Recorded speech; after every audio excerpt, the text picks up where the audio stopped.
Call to order the Yreka City Council closed session for December 20th, 2022. Any public comment? No public comment? Okay, I will close the. Wayne, you don't know how clear. He gets it done when he gets it done. I said, okay, fine. Well, I appreciate it. I really do. I do. It's been hell for us. I mean, Well, and I know the people that call, they want to get, they're not gonna pay you until you get it done. And, you know.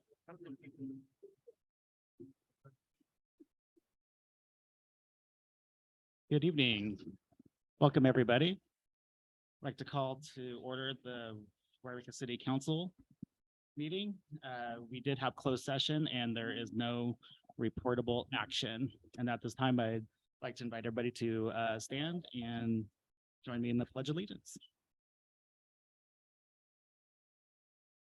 Allegiance to the flag, the United States of America, to the republic, indivisible, with liberty and justice for all.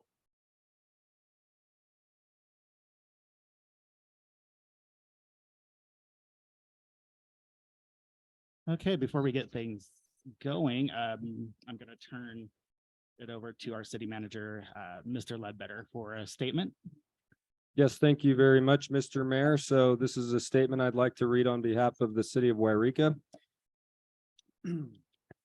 The city of Yreka is saddened to report that two individuals within the unhoused community in Yreka were found deceased Monday morning, 12/19/2022. This matter is currently under investigation, and any rumors and accusations interfere with that investigation. The city of Yreka homeless liaison officer was in contact with both individuals over the last months, offering resources, food, tents, blankets, and notifying them both of the prior warming center on 12/1/2022 and 12/2/2022. Both individuals refused to participate in that warming center. Yreka Police Department patrol staff checks in regularly on encampments and individuals for safety checks and offering services, and in some instances, transportation. The city of Yreka continues to partner, plan, and implement strategies with Dr. Collard and the County of Siskiyou Health and Human Services Agency to address the unhoused population within the city of Yreka. The city of Yreka supports the continuum of care models such as the County Crossroads Project, the County Shelter Project, and has a task order to develop a partnership and grant application for a home key project in spring of 2023. The city of Yreka will continue to offer facilities and needed safety staff for warming center opportunities within the partnership between the city of Yreka and the Siskiyou County Office of Emergency Services. Siskiyou County OES has set up a warming center this evening, 12/20/2022, at the Methodist Church in Yreka, and the city of Yreka will provide safety staff to support county social worker staff who will be managing that warming center this evening. Thank you. Thank you, Mr. Manager. Okay, we're going to go to item number 7, special presentations and or announcements. This time slot is for informational presentations, appointments, or awards to be presented by the city council or the city council.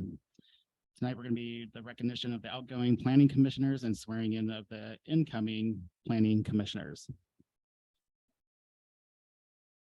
And we'll have the Assistant City Manager, Retta Hogan.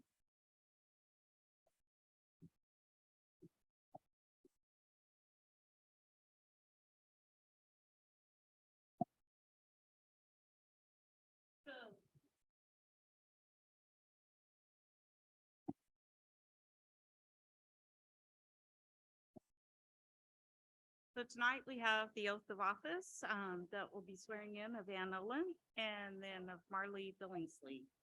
So if you'd like to come forward.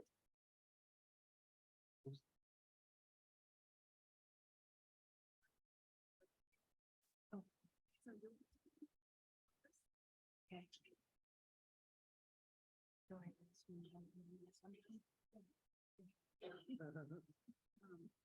I, Marley Billingsley. No. Nope. Wrong one. Wrong person. Wrong person. I don't think Marley's here. I, Ann Olin, I, Ann Olin, Planning Commissioner for the City of Yreka, Planning Commissioner for the City of Yreka, do solemnly swear or affirm do solemnly swear or affirm that I will support and defend that I will support and defend the Constitution of the United States the Constitution of the United States and the Constitution of the State of California and the Constitution of the State of California against all enemies, against all enemies, foreign and domestic, foreign and domestic, that I will bear true faith that I will bear true faith and allegiance to the Constitution and allegiance to the Constitution of the United States of the United States and the Constitution and the Constitution of the State of California, of the State of California, that I take this obligation freely that I take this obligation free without any mental reservation without any mental reservation or purpose of evasion, or purpose of evasion, and that I will well and faithfully, and I will well and faithfully discharge the duties discharge the duty upon which I am about to enter. upon which I am about to enter. Please.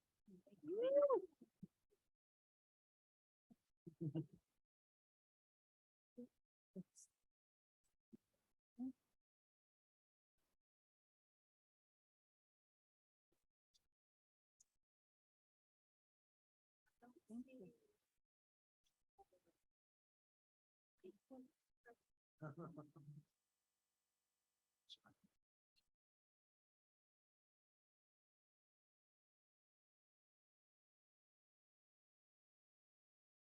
So we'll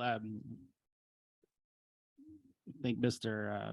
Osborne and Mr. Rolzinski for their years of service. I don't know how many, Richard was on for 20+ years. I know that. I don't know, 1999 he came on? So he was here for quite a while, so we wish him the best and thank him for sitting on the commission, and as well as Mr. Osborne, and we welcome Mrs. Olin to participate. We thank you for coming to serve on the city planning commission. We appreciate it. And Marley is not here, correct? That is correct. Okay. Thank you. So we'll go on to number 8. This is public comment.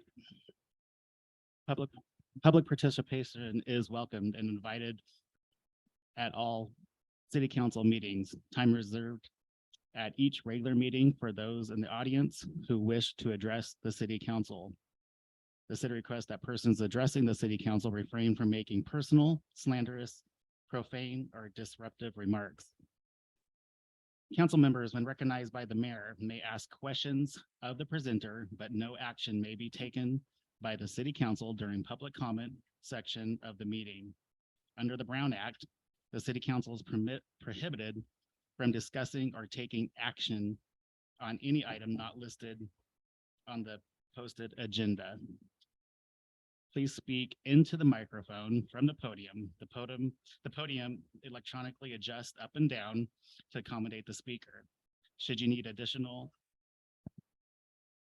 special accommodations, remote microphone, please notice this is supposed to notify the city clerk prior to the start of the meeting for arrangements. Please state your name for the record prior to providing your comments. Please address the council as a whole. If you have documents to present, please provide a minimum of 7 copies. Please limit your remarks to 5 minutes. Public comment period is not intended to be a question and answer period or conversations within the council or city staff. Also, I just want to remind everybody in the audience to silence their phones if they have not, and as well as the council members. So at this time, we have public comment.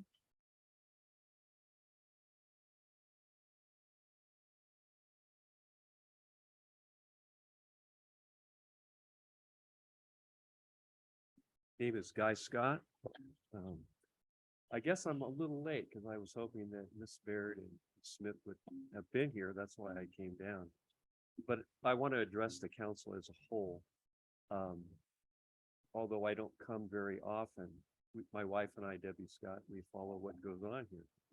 And I just wanted to, there's Debbie. I'm so glad you're here. You've got a big, tall task right there.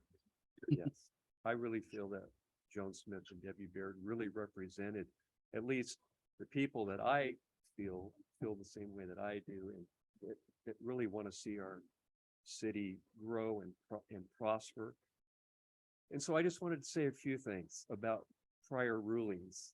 I'm happy about the ruling of the city council on the pot grows. I'm glad that we don't have dispensaries. I'm happy with the city's vision as much as I know it. I'm happy with our new city manager. I think that's a great, well, let's just say I'm happy with this. I think you made the right decision about the pool. I like the way you handled the hate speech and what we wanted to do with that. I thought we handled that really well. And I'm happy that Tammy, most of you don't know who Tammy is, but she works for the city and she keeps Minor Street really nice. She takes care of all the flower beds, which probably isn't a big thing to you, but Drake would appreciate that. And because Minor Street it's looking better, and having a business there for all the years you had it. So I just wanted to come and say thank you to the city, especially to Debbie and Joan, and offer a little advice. I want to maintain Yreka's uniqueness. And I think that I speak for a lot of other people that feel the same way. That we really do have a unique city here. And we don't have to be like everybody else. And I appreciate that some of you feel very strongly about that. I want you to be careful about getting on bandwagons. Now the bandwagon this month is this thing, and in a year it'll be another bandwagon. And our big bandwagon right now is working with the homeless. And of course, that is a really long discussion. But I can only tell you that I was one of the 3 founders that founded Beacon of Hope back a few years ago. And, you know, experience is the greatest teacher of all. And although I am for helping the homeless and in no way would want to take away from that, there's a balance that needs to be maintained there. And I have a lot of experience in that balance. And I just wanted to tell you that I think you're doing a good job.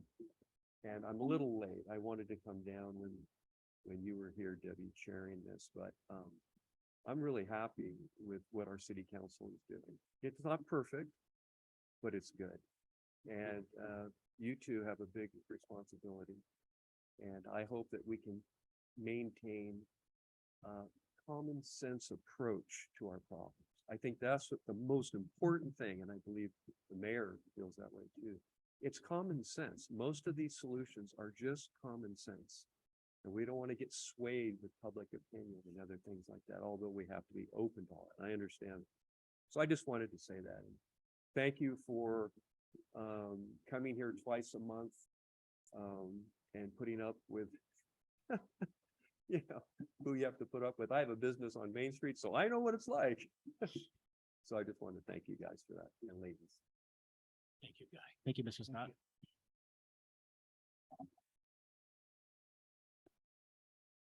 Good evening, council members, Mr. Ledbetter, Terry Stalker. I just wanted to tell you guys that I'm sorry for what happened the other night. That's always unfortunate to lose anybody, no matter what. I just happened to drive by that morning by grandma's house when the police and the ambulance showed up. I want to commend you guys, and I've done this before, about the efforts that you're putting forth in the homeless situation in our area. There's not a city in the United States that's not struggling with this right now. So I know it's hard work, keep up the hard work, but don't be discouraged by the events that's happening. To look at a little bit twisted in my ways sometimes, I had these thoughts all day on how I could explain some of the emotions and the thoughts that I was having on where we go forward with the events of the other night, for lack of a better word. The only thing that could come to my mind was if, I was in a situation, and I'm sorry if anything that I say is difficult for anybody to hear. I've dealt with this in my past. If I was in a situation where I wanted to hurt myself and, by any means with a weapon, a knife or gun, anything. And, somebody called the police or somebody called for help, I would imagine that the police would show up and they would try and mitigate that situation. Talk me down first. Once the situation was elevated, I'd probably still be in police custody. And if I was in police custody and I just rambled on about a bunch of nonsense and, didn't really come to any conclusion about how this resolution might come about and how I don't want to hurt myself anymore. And then I started saying things that might even be, might want to hurt other people and just start acting a little bit, for lack of a better word, crazy. At that point, I would imagine that the police officer would have to make a decision on what to do next. And since I haven't, let them know that I'm no longer a threat to myself, I would imagine they can't release me into my own custody. So what happens next? I'm not sure the average citizen around here understands what happens next. In regards to the homeless and the gentleman that passed away the other night, his situation was no different. He didn't know better. Anybody that's gonna sleep outside when it's that cold and has the options to be in a safe environment doesn't know better. So moving forward, when you guys are talking about the other 900,000 things you have to resolve, the one thing that we didn't ever talk about or resolve is moving forward that I know of is how to take care of the mentally ill and the ones that cannot take care of themselves. Make rational decisions on our own health. And I don't know where we left off with that, and I know that, I think that conversation came up with the county at one point. But going forward, that would be my main goal, is the next problem that's not solved. And I don't know what it's gonna look like, and how that's gonna happen, but I don't think we have a county that houses 5150, right? That's what that term would be. So we don't have the answer for that. So if you can get past that point where I just was, please explain it to us at some point so we know what to do in these situations, or at least what's going to happen in these situations. I'm sure, and I can imagine people are frustrated at how things haven't progressed, but I see a lot of progression. So back to my point, I would just encourage you to there's always another challenge. And as far as I can see, that's the next one, and that's the biggest one. If 1 ounce of progression is made in that direction with the county, I would encourage you guys to take it on as diligently as the pool was and talk about it often. Every little win should be shared with everyone out there. Wish you the best of luck. Thank you, Jerry.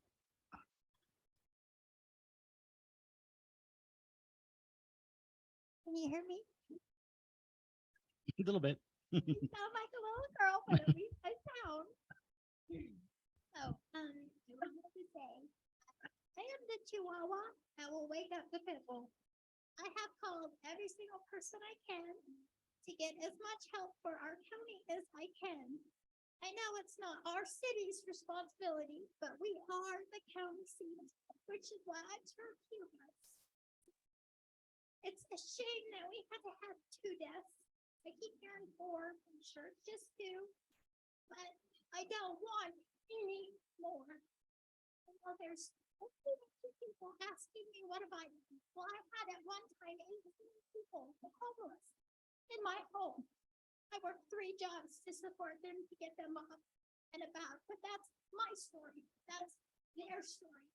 It's no one else's business. I've done my due diligence when I could.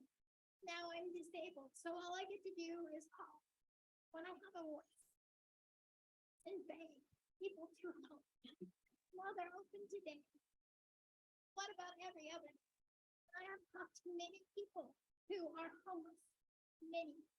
And they say that with these pop-up places, they cannot be trusted. They get kicked out at 8 o'clock in the morning, then they gotta go find somewhere else to be warm.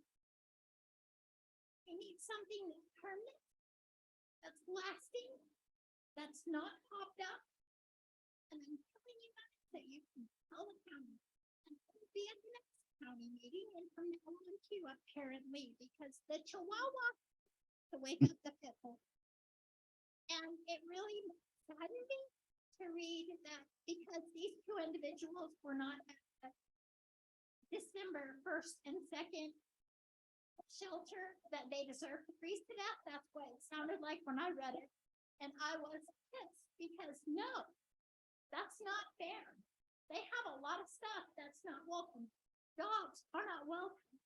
All of that needs to change because these are human lives we're talking about. So please help them. Thank you.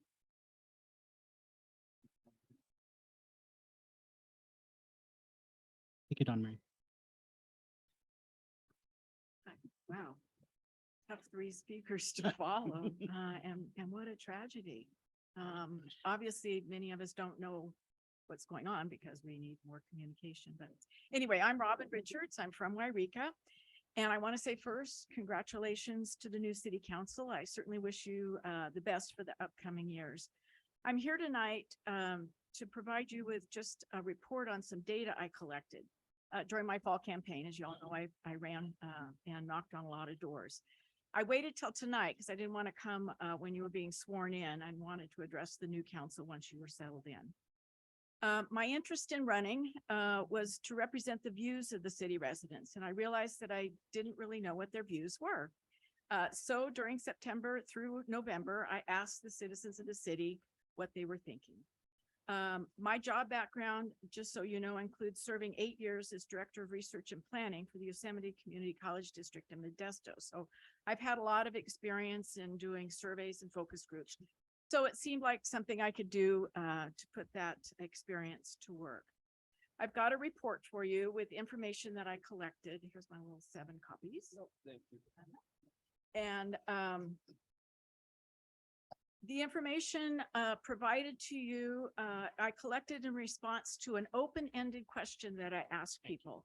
And the question was, what do you think the city council should be doing to make the city of Yreka better? Because I think that's part of your job, is to make the city better and address problems. This means I didn't give any items to select from. It wasn't a multiple choice, but rather they said I just took down what they were said. It's a good way to remove bias from research. So you don't give them an idea and topics, you just have them. Makes it a little harder on the researcher because then you collect all these comments and you have to categorize them. So the data I collected from the residents who answered a knock on their doors during that time period included 733 people, of which 718 made responses, which was pretty darn good. The residents were from all over the city. I walked Campbell and Oak Ridge Park and Northview and Foothill, and we're from everyone, to include those who were even not registered to vote. So basically just walking up the street and knocking on every door. The comments that I took were written down and then categorized and sorted, and the results, as well as my observations, are what I'd like to talk to you about tonight. I won't go into a lot because 5 minutes isn't very long, but what I found is on page 2 of the report, and that is that the topics, and it's pretty topical, everyone is thinking about the homeless and housing. You know, that was certainly something that was a big concern. And that was number 1, with 221 people saying right up top that that was a key concern for them. The number 2, which I was actually surprised about, was youth activities in the pool. And a lot of people were supportive of doing something. The comment that I heard was, there's nothing for the kids to do in the city. The number 3 topic was business and jobs. Number 4 was traffic and roads. And when I say traffic, it's the people speeding down Minor and Yama and North at a really fast speed and needing like maybe speed limit signs. The 5th area was the city's look and run down. You know, there's a lot of vacant buildings, weeds. I know that they have cleaned up part of Main Street, which is looking better. But at the time, it hadn't been cleaned up in the September, October, November timeframe. And the sixth area was law enforcement. Now, there were actually 41 different areas. I'm not going to go through them all. It's on the appendices. Actually, every single comment that people made is in the background. Just my observations, just to give you an idea, because I did talk to a ton of people, and so I kind of got a sense of what's going on, is housing and homelessness are a key problem. It's clear our residents want the city council to take decisive actions to address it. Secondly, that youth activities in the pool are seen as essential city services. Number three, the business-friendly city is needed. Several comments about how difficult it is for businesses to get established. Whether or not that's true or not, these are people's perceptions. Number four, I think is pretty important, and that's that communication is critical. Although people didn't necessarily state it directly, a lot of people asked me what was going on in the city, like I should be knowing. And I did know probably more than they did, but there's not a lot of communication going on. The number 5 on that page 3 is the one that I really touched me, is that poor people seem to be unheard and not served well. One woman with 2 small children who lived with her sister summed it up the best. There is nothing for poor people to do here. Just so, I'm at 5 minutes already. Can I just? Yes, I'm sorry. About 23% of our residents are considered in poverty, and poverty level is $14,000 a year for a single person, not enough to really pay rent and do food. So that's a concern, I think, that you really need to kind of take a look at, because we have a lot of people who are in poverty. The Robin, residents want to Robin, have a voice. Robin, Yeah. time. Thank you. Thank Okay. you. And the rest Yeah. of the report is there, and I appreciate it. And, So you and can I look would at it. just make a suggestion, if Miss Richards wants to come back on special Yes. presentation, we could invite you to come back with more time if you'd whatever. like. Yeah, that's fine. Yes, Okay. if But you'd it's like to come there back. for you to read. Yeah, Thank you. come back for a special presentation. This is wonderful. Thank you so much. Any other public comment? My gosh. Mark Atwood. Hey, we've got, this gentleman talking about is gravely disabled. Doug, I'm not gonna say any last name, laid down on the sidewalk at grocery outlet for a week and a half in a sleeping bag. Couldn't get up to go to the bathroom or anything else. We all called to get him help. They come down, he refuses help. So they say, well, he won't take help. But in that state of mind, he can't make the right decision. You know, so I finally got him to say, yeah, I need help. When they got him out of that sleeping bag, his feet were black as coal from being frostbitten. He's lost 7 toes. We got to intervene before it gets to that point. I was out picking up trash Tuesday morning, 17 degrees. Tyler's out walking around on H&H property. He doesn't have any shoes on. So he's not capable of making the right decision. Doug, the gentleman down there by the grandma's house, he gets so drunk, you can ask him if he wants to go to a shelter. He's going to tell you no.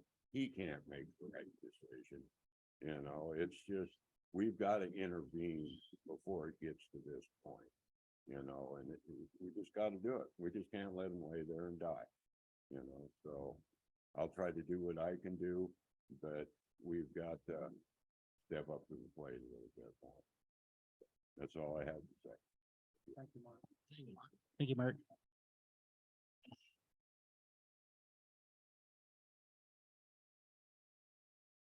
Mr. Mayor, this is Jason Ledbetter, the city manager and Yreka City Council. I just want to make a public statement during this time period. I was asked to make a public comment for an individual within our community, Jan Osborne, but the public commentary is on an open investigation. And so at this point, until that investigation's closed, I will not make the comments that were emailed in. And I will be in contact with Chief Gilman to determine when that case is closed, and then I will make the comment at that time. Thank you. Thank you, Mr. Manager.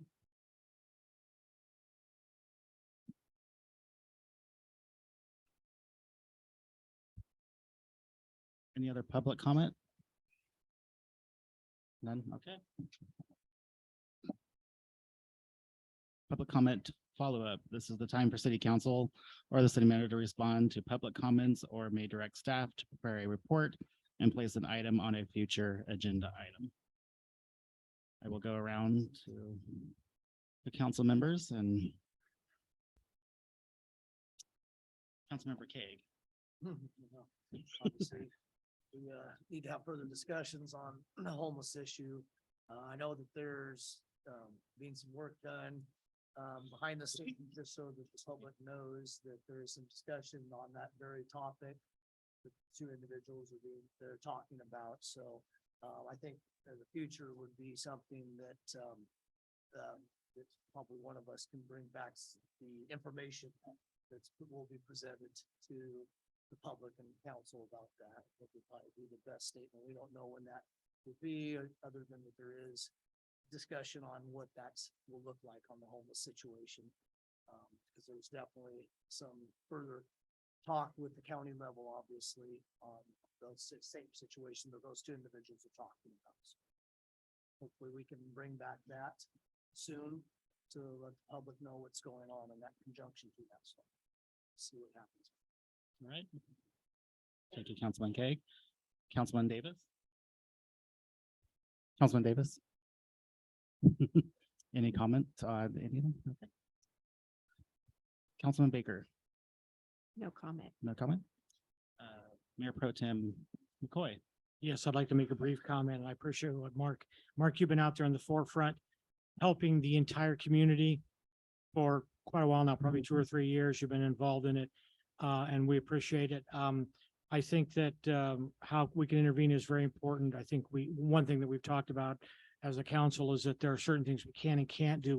We cannot force a human being. We can't take their dignity from them, quote unquote, and force them to do something they don't want to do.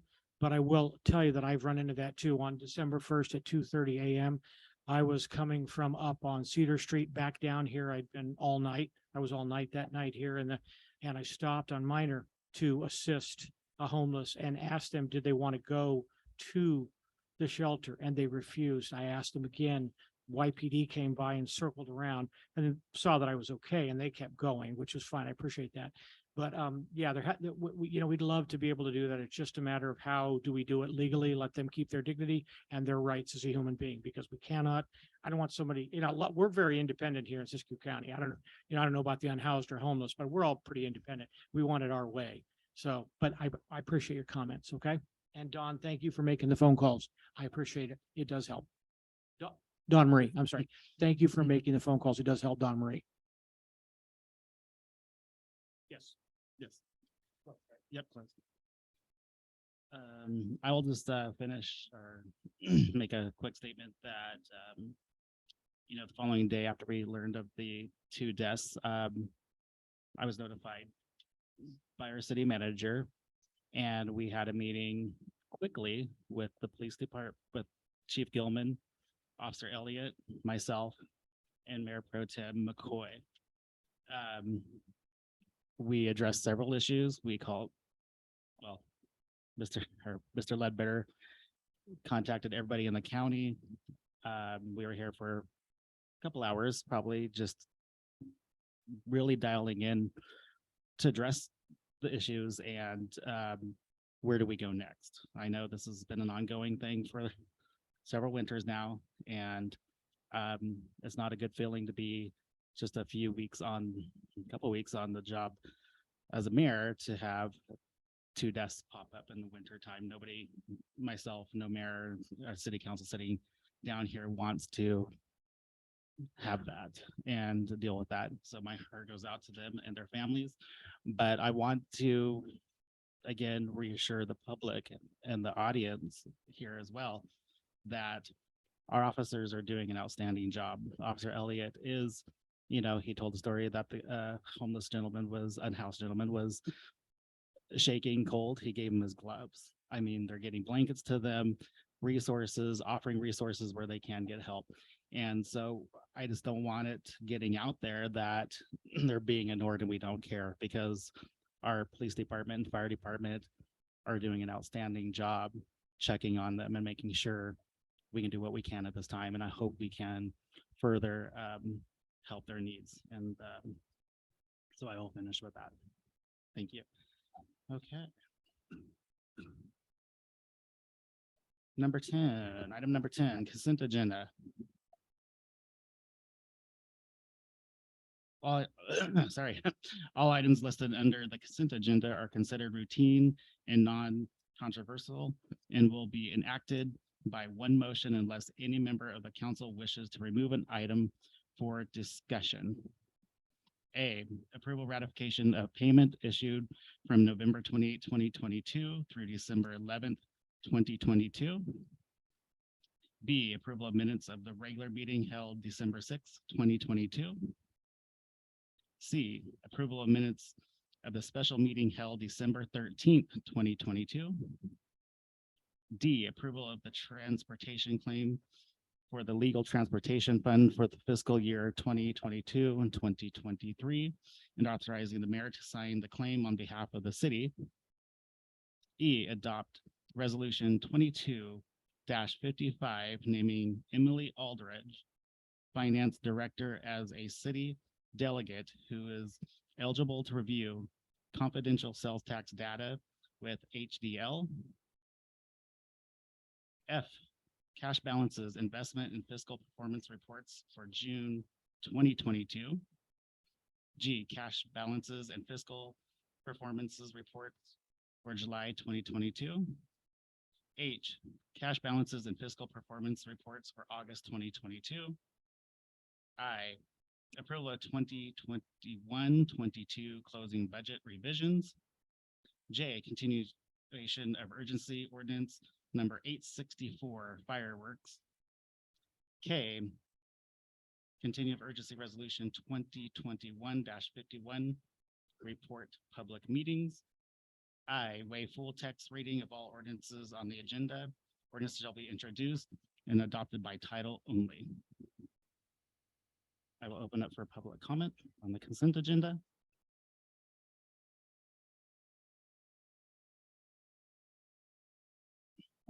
I see no public comment for the consent agenda.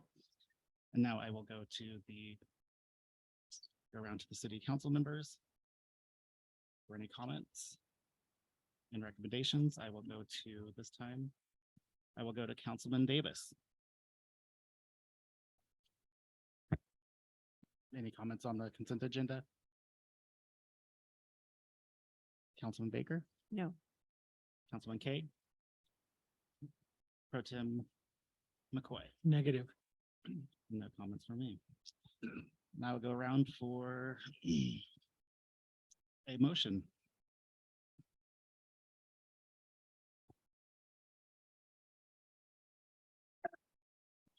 I have a motion from Councilman Davis I'll second the motion. and a second from Councilman Baker. I will now do roll call. Councilman Kaeg. Aye. Councilman Davis. Councilman Baker. Aye. Pro Tem McCoy. Aye. And I. Corey Middleton. All right.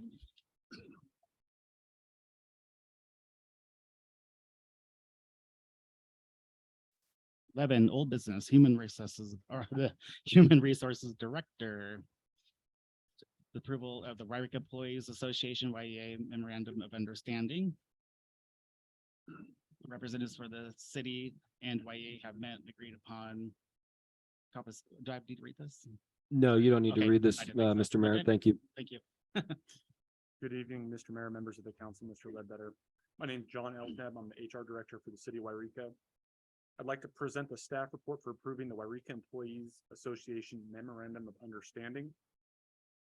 And that said, I'd like to review some of the main components of the staff report for the 30-month MOU term. As I mentioned, it's a 30-month term. As far as wages, 5% cost of living adjustment effective the first full pay period in January 2023 and 4% first full pay period in 2024.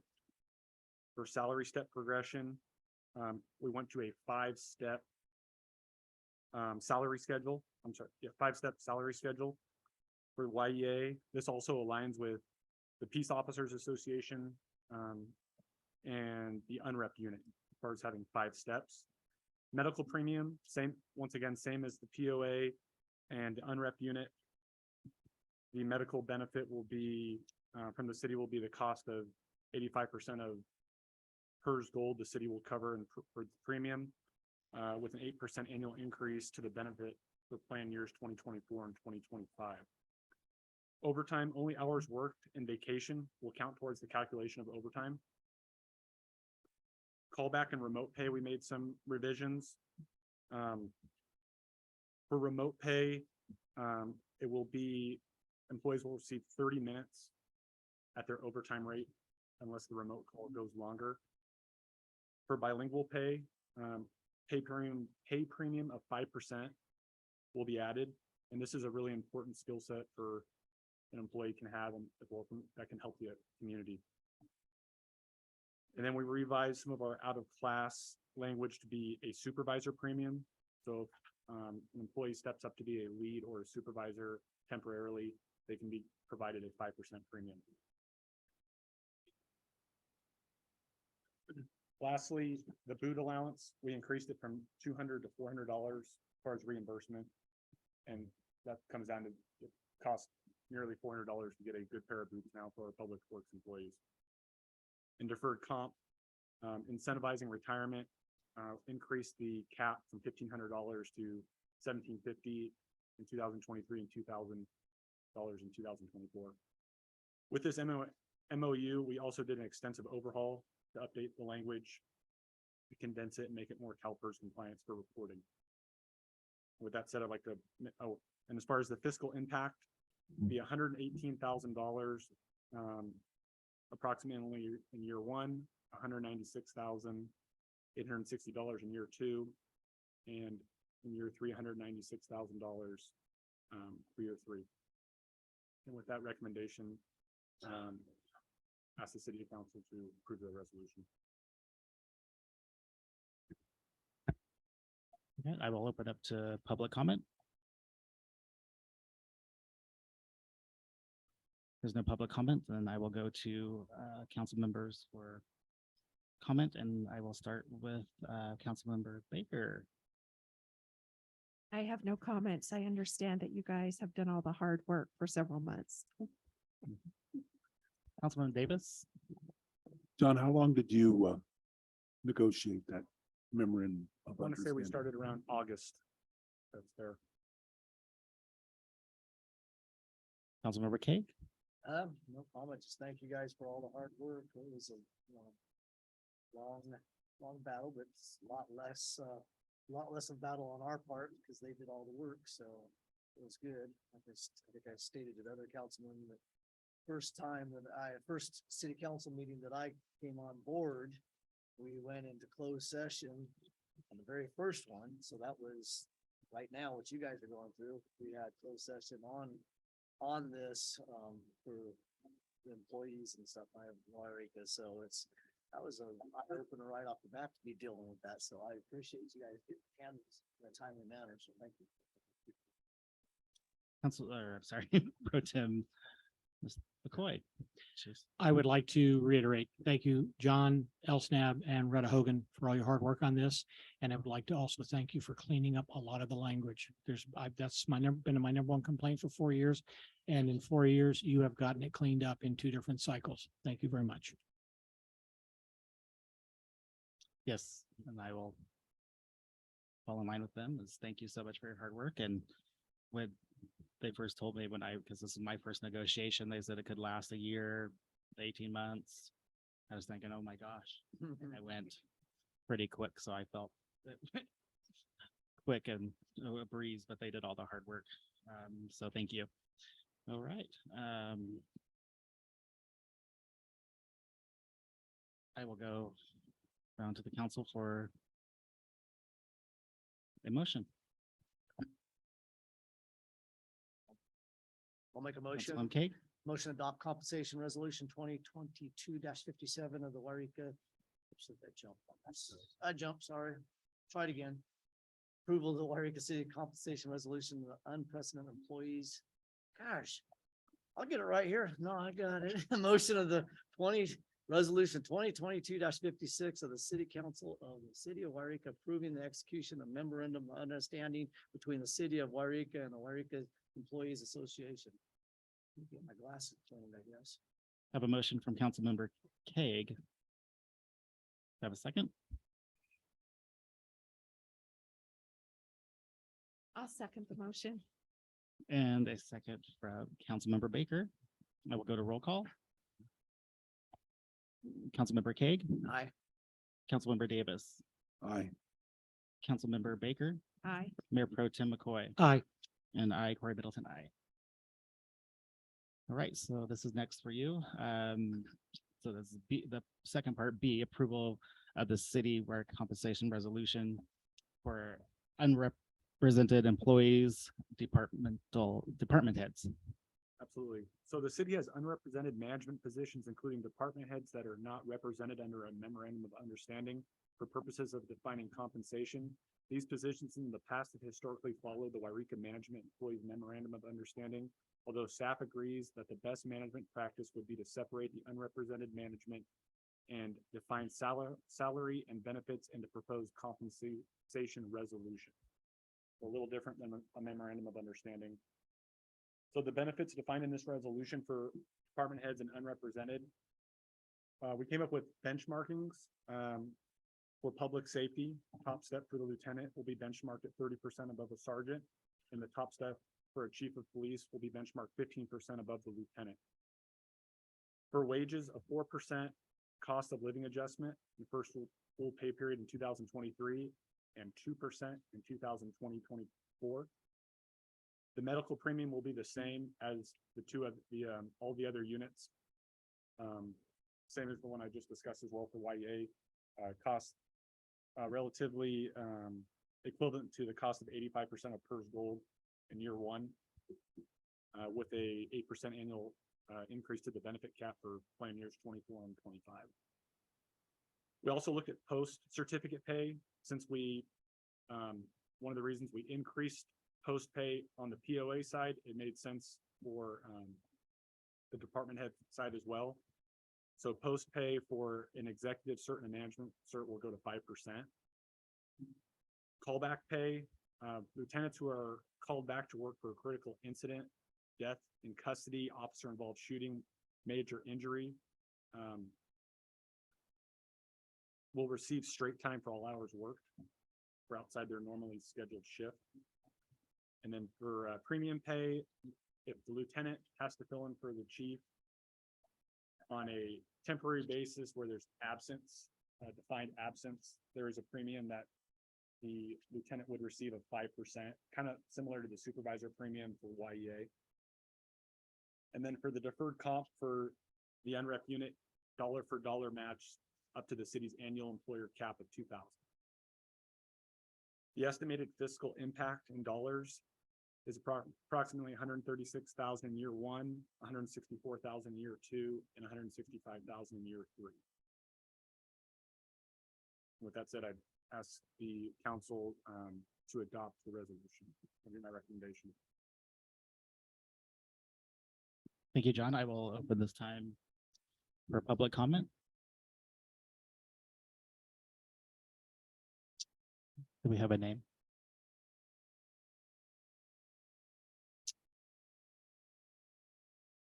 The person online with your hand up, do you have a comment? Hi, this is Ron Copeland. I am a labor relations representative for United Public Employees of California. Hi, Ron. The Yreka Employees Association, or YEA, affiliates with our office for representation. I apologize that I couldn't attend the meeting in person this evening. As mentioned by the council, it is important to recognize the efforts in completing the successor agreement. Therefore, we would like to thank the current and prior council members for their time and consideration in reaching a successor agreement with YEA. We also appreciate the efforts of the city team, including Michael Jarvis, John Elsnab, Greta Hogan, and Jason Ledbetter. YEA looks forward to continuing a cooperative relationship with the city and the council in the future. Thank you for your time tonight. Thank you. Thank you. Thank you, Ron. Any other public comment? Okay, I'll bring it back to council for comments from the council. I will go to Councilman Davis. Any comment? Did you work on this negotiations from August also? Or was it separate from the other? So this one is separate. The unrepped unit actually doesn't bargain. So no, we have worked on it, but it's a different process. Thank you. Councilman Kay? No, we went through all this, so it's a very thorough job by the negotiation team, and I think everything's good. So thank you. And Councilmember Baker? I'd just like to thank the city staff for all the hard work on this. Mayor Pro Tem McCoy? I agree with the comments made by all three council members. All right, thank you. Thank you, John, and everybody. Okay, I will bring it back for a motion. Motion Okay. 10. See if I can get the right one this time. I think I had this one right first, so motion to adopt a compensation resolution 2022-57 of the city council of the city of Yreka on unprecedented employees. Department heads. I will make the second. Mayor Middleton? All right, roll call. Councilmember Kaag. Aye. Councilmember Davis? Aye. Councilmember Baker? Aye. Mayor Pro Tem McCoy? Aye. And I, Corey Middleton, aye. Thank you. Thank you. So moving on to item number 12, public hearings. Looks like we have the finance director and the assistant city manager. Agenda title A, approving the development impact fee report and updating the city's capital improvement plan and development impact fee rate program. And this is Emily Aldridge, our finance director. Good evening. Good evening. Again, I apologize for my voice this morning or evening. I don't even know what time it is. Obviously. Emily Aldrich, Finance Director. I'm here to present our annual development impact fee review. On November 6th of 2006, council adopted an ordinance establishing implementing development impact fees. We annually review them. The last time the council reviewed them was December 21st, 2021. Based on government code section, fees must be reviewed annually and must be adjusted by the city council after noticed public hearing. The annual report shall include the following items: brief description of the fees collected, the amount of the fee, the beginning and ending balance of each type of fee held by the city, the amount of fees collected and interest earned, an identification of each public improvement and amount expended, and identification of the approximate date by which the construction of the public improvement will be complete, a description of each interfund transfer or loan made, and the amount of refunds. There's none to report as of this year. So attached, you have all of that information. We did notice in the, on Wednesday, December 7th in the Siskiyou Daily News, as well as Monday, December 5th in the Reading Searchlight. We did not receive any public comments or prior to the meeting regarding the fees.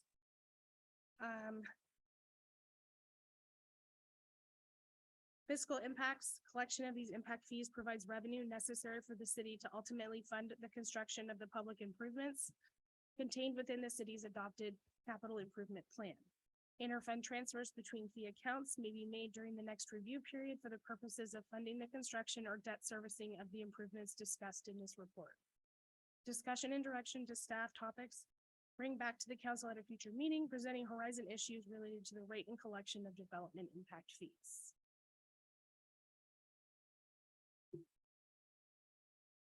All right, Let me know if you have any specific questions. I will open up to the public for any public comments or questions. Don Mariachi, I have a question.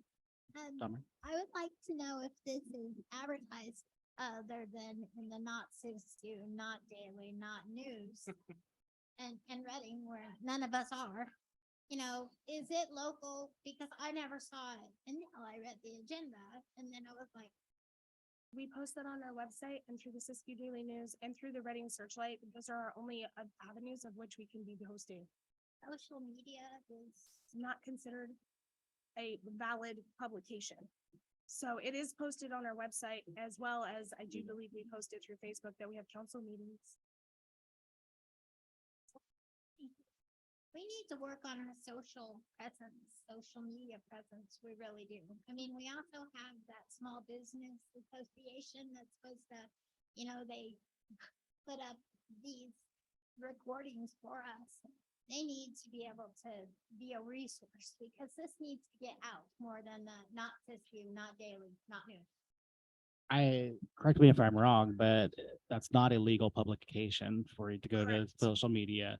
So they could probably copy it, the legal notice, but I believe it's not a legal publication, right? It has to be in the form under the legal notices in that section of the publication. So that wouldn't be legal for us to do, correct?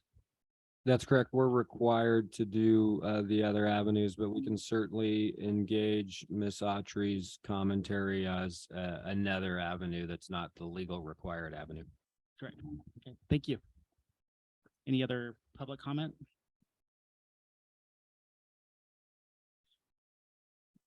All right, I will bring it back to the city council for comment. And I will go to Councilman Baker. For Why, comment. thank you, Mayor Middleton. Oh, were you not ready for me? You want me to go to somebody else real quick? No, Oh, okay. I am learning a lot about development impact fees. And when I first read through this packet, I was a little overwhelmed by all of the information, but I appreciate all of the thorough work that's been done on it. And when I saw the recommended increase in fees at first, I went, oh my goodness, this is a lot. But then I realized that we are also including water and wastewater utility systems in these fees, and those have not been included before. That is correct. Yes. So that's the only comment that I have to make right now. All right, if you have another comment, you can come back. We won't cut you off. Councilmember Davis, any comments for Mrs.? Councilmember Kaeg? Just basically, I'm kind of in lines with Councilman Colin Baker said, that a lot of these fees need to be justified because we want any type of positive growth in our community and being able to redo some of the things, whether it be water, sewer, or whatever, we need to make sure that this is handled. I keep going, I'll go back to what transpired a number of years ago when we didn't raise any fees on the water. And then we finally did raise the fees on the water. We got a lot of people that was really upset about it. So. Yeah. And because of that, we, like I said, the citizens were very upset because we raised it all at once, but this is something that needs to be done on a consistent basis. So we stay on top of it and make sure that our infrastructure is sound and safe and secured for the future. So that's the only comment I have on that. It needs to be done. Thank you. Thank you. Thank you. Pro Tem McCoy? Yeah, I just want to add that, you know, what Councilman Kaeg said on July 16th of 2007, we based basic diff fees at 50%. And thinking that we were going to get people to build homes and things like that. And what did we get? 2 or 3 homes built and that 2 homes built. So we phased in a gradual up to 75% in October 2021 and up to 100% of the base fees in April of 2022. During that time, I'm sure we lost lots of money on stores like, well, maybe not Walmart, but like Starbucks, grocery outlet, Dollar General, all these larger businesses that are used to paying diff fees in cities. And if we are proud of our city, we need to show that we're proud of it. And the way we do that is by making sure that we have enough money to balance the budget and making sure we take care of our parks, our police, our firemen, all those sorts of things. So thank you for all the work you've done.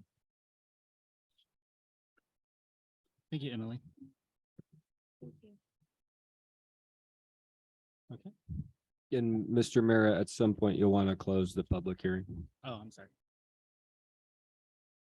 So I'll go back to them because I didn't close it. Any other public comments before I close it?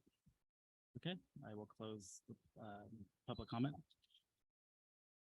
Okay, what is the wishes of the council? Go around. Mr. Mayor, this is Councilman McCoy. I would like to make the motion to approve the development impact fee and updating the city's capital improvement plan and development impact fee rate program. You want me to read 1 and 2 as well to make sure that I'm within the purview of the legal system? I think we're good with that recommendation. Okay, so that would be my motion. I have a motion from Pro Tem McCoy. Do I have a second? I'll second that motion. I have a second from Councilmember Baker. Roll call. Councilmember Hague. Aye. Councilmember Aye. Davis. Councilmember Baker. Aye.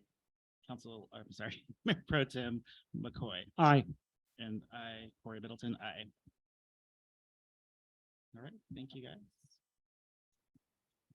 13, item number 13, this is going to be the planning. Oh, okay. This is gonna be the planning director. Juliana, agenda title, this is the California Housing Community Development Pro-Housing and Designation Program. Good evening. Thank you. Good evening. So this is going to begin on page 37 of your packets for the staff report, if you'd like to follow along. So this is a discussion item for the council. You do not need to make a decision tonight if you choose not to do that. But basically, this item is in I'm sorry, just page 137. 137. What did I say? 37. Oh, I'm so sorry. I'm also tired and have eaten about 2 granola bars today. Thank you. So the pro-housing designation is a state program that's run out of the California Department of Housing and Community Development. This is an optional program open to cities and counties that would like to apply for it. So it is an optional program. So this item was raised to us by our housing contractor, Plan West, just based off of the program's policies and goals that are in our draft housing element, which we have gotten our comments back from the state. We're working on responding to those and preparing the final element for Planning Commission and City Council consideration. And so the pro-housing designation, what it does is it awards jurisdictions that would like to apply for it and qualify by achieving at least 30 points on the matrices that are part of the staff report. It grants them additional points on future grant applications. And so I took a look at the current grants. There are about 16 right now where you can get anywhere from an additional 10 points to 25 points just for having this designation. And it's not just kept to housing grants. It is also infrastructure grants are also starting to allow some points for communities that are designated as pro-housing by the state. I did provide the California government code sections that were passed for this program, which were enacted in Assembly Bill 101 as part of the 2019-2022 Budget Act. And so the state is trying to incentivize jurisdictions to create more housing to address the housing crisis in the state of California. And so this is kind of one of their incentives to do so. There is no fiscal impact for applying for this designation and no application fee. So on page 139 of your packets, there's kind of a council discussion piece that I'll stay with for right now. There are 4 scoring categories, and those are favorable zoning and land use, acceleration of housing production timelines, reduction of construction and development costs, and providing financial subsidies. And when it talks about providing financial subsidies, it means programs that the city is offering. So this is not state subsidies. These are what the city is willing to offer.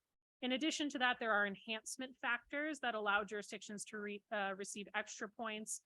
For example, an enhancement factor category 4 is for policies that go beyond state law requirements in reducing displacement of lower income households and conserving existing housing stock that is affordable to lower income households.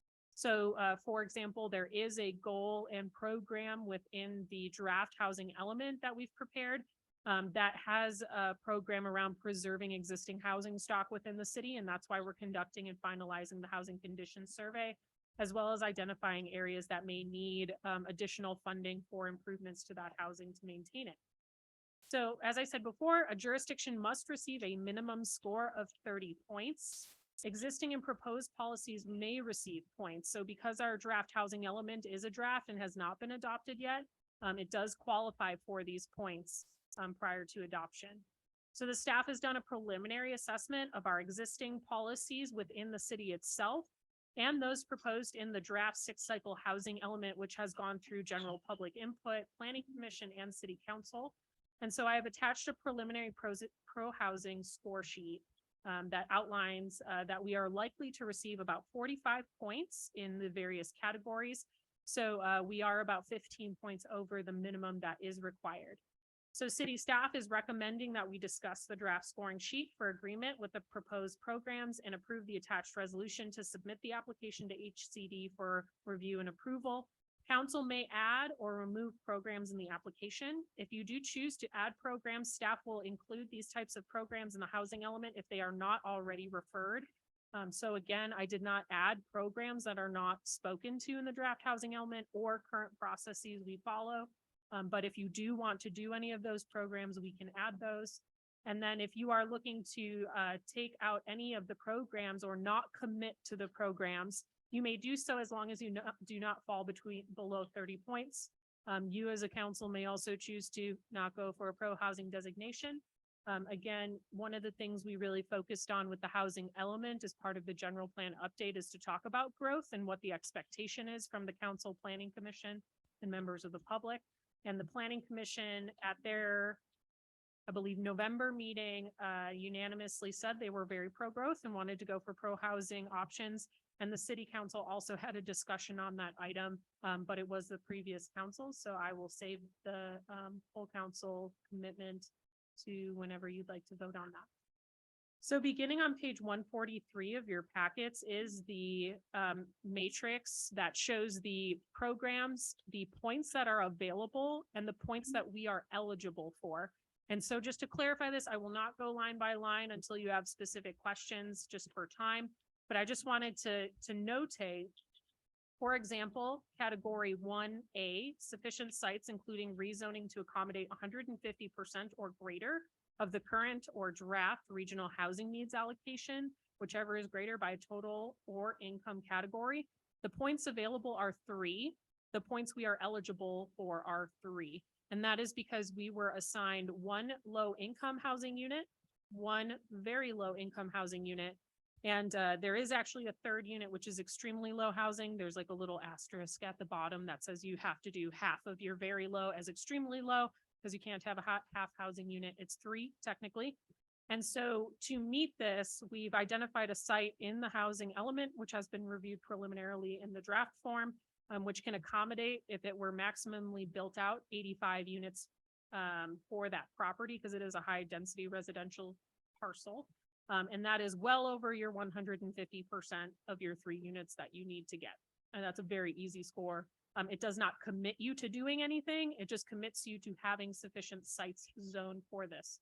So if you look at item 1C, sufficient sites, including rezoning to accommodate 125 to 149% of the current, there is a dash in the eligible points is because you do not qualify for that if you get 1A. So as you see the dashes on the right, farthest right column, that means that that program is not explicitly talked to in the draft housing element. And those are not processes we have currently adopted. And so I did not feel it was appropriate to include those in the application at this time. And those are the points that you could add if you so choose. And basically what this is the ones that you are looking to be eligible for, you are committing to doing that programming through this program. Now, if you do not achieve that goal through this program, you do not get penalized financially. You would just lose your pro housing designation. and there is no fault to the city doing that. But we should be including programs that we are committed to doing through this process. Ask a question. Yes. I know one E, increasing allowable density and low density, single family residential areas beyond the requirements of the state accessory dwelling unit law, ADUs and JADUs, junior accessory dwelling units. Could you explain that one on why, eligibility on that one? Yep, so I did not put that we are eligible for this program because we do not speak to going above and beyond the current accessory dwelling unit and junior accessory dwelling unit program that is currently in effect. So the state of California, since I believe about 2018, has a state, excuse me, ADU and JADU law. Those have since recently changed at the beginning of this year.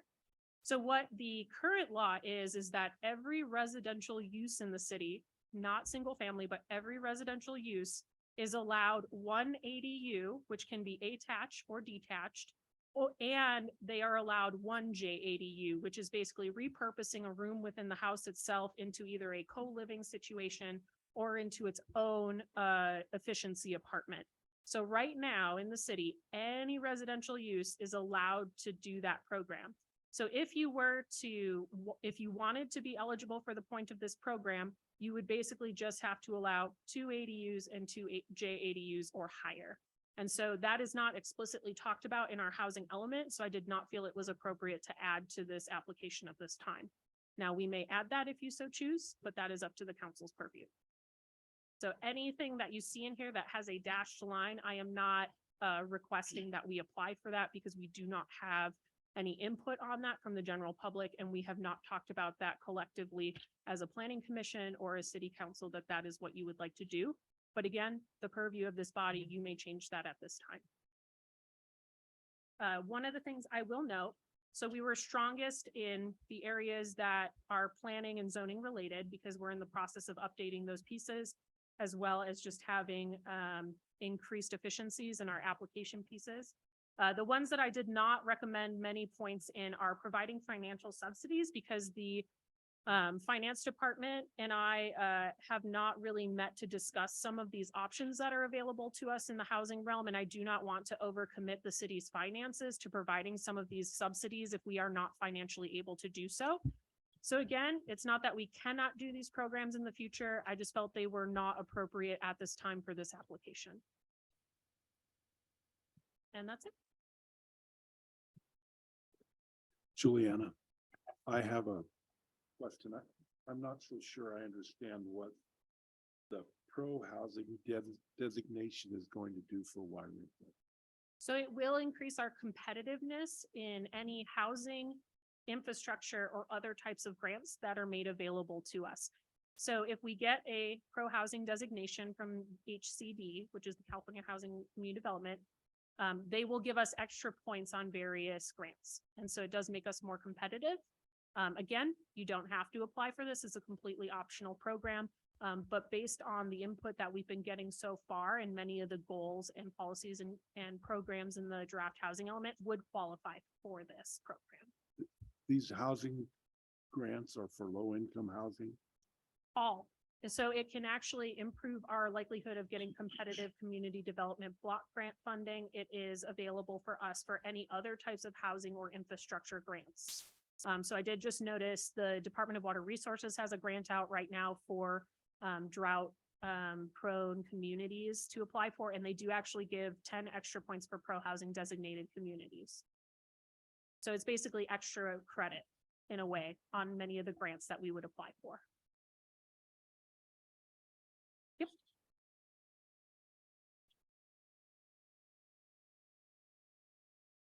Any other questions? Did I get all the questions? Yeah. Thank you. The planning director and I have spent a lot of time together over the last few days about this issue, and I just want to thank you for your patience with me as I ask You're okay. questions. I love But questions. on item 1B, we talked about this, and would it be possible, I mean, can we say that we just want to limit this to duplexes only? So I don't have a clear direction from Housing and Community Development.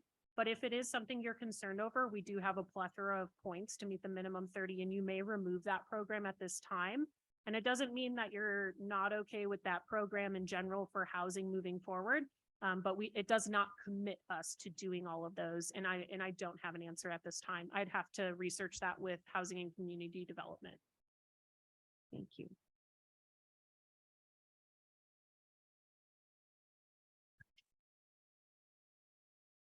Any other questions? Otherwise, I will back on this one. So I will go to the public comment. Any public comment at this time, if you come down to the podium?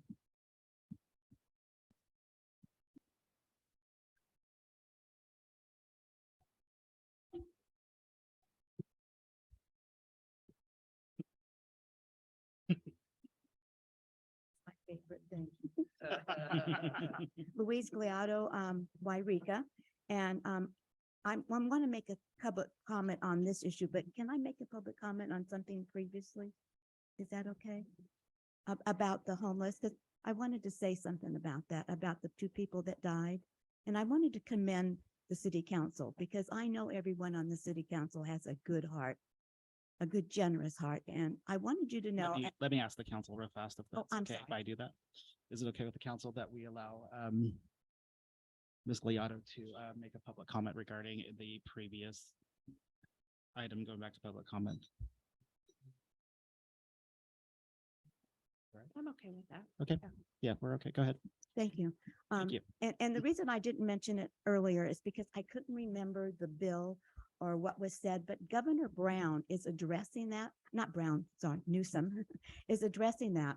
And he's actually not my favorite governor, but this is the one time I do agree with him. And what he's looking at is exactly what your hands are tied, because it's state law. You can't commit someone, you can't force them into care or to seek care. And so what he's looking into is to change that because of the huge problem we have in people injuring themselves or injuring others. And so if they get cited, and this is a preliminary thing, if they get cited twice for like doing something illegal and the policeman cite them, then they can do a 5150 or say that this person is at risk and we're protecting them or protecting the public. So I just wanted to give you some hope that, and Dawn Marie, you made some really good points.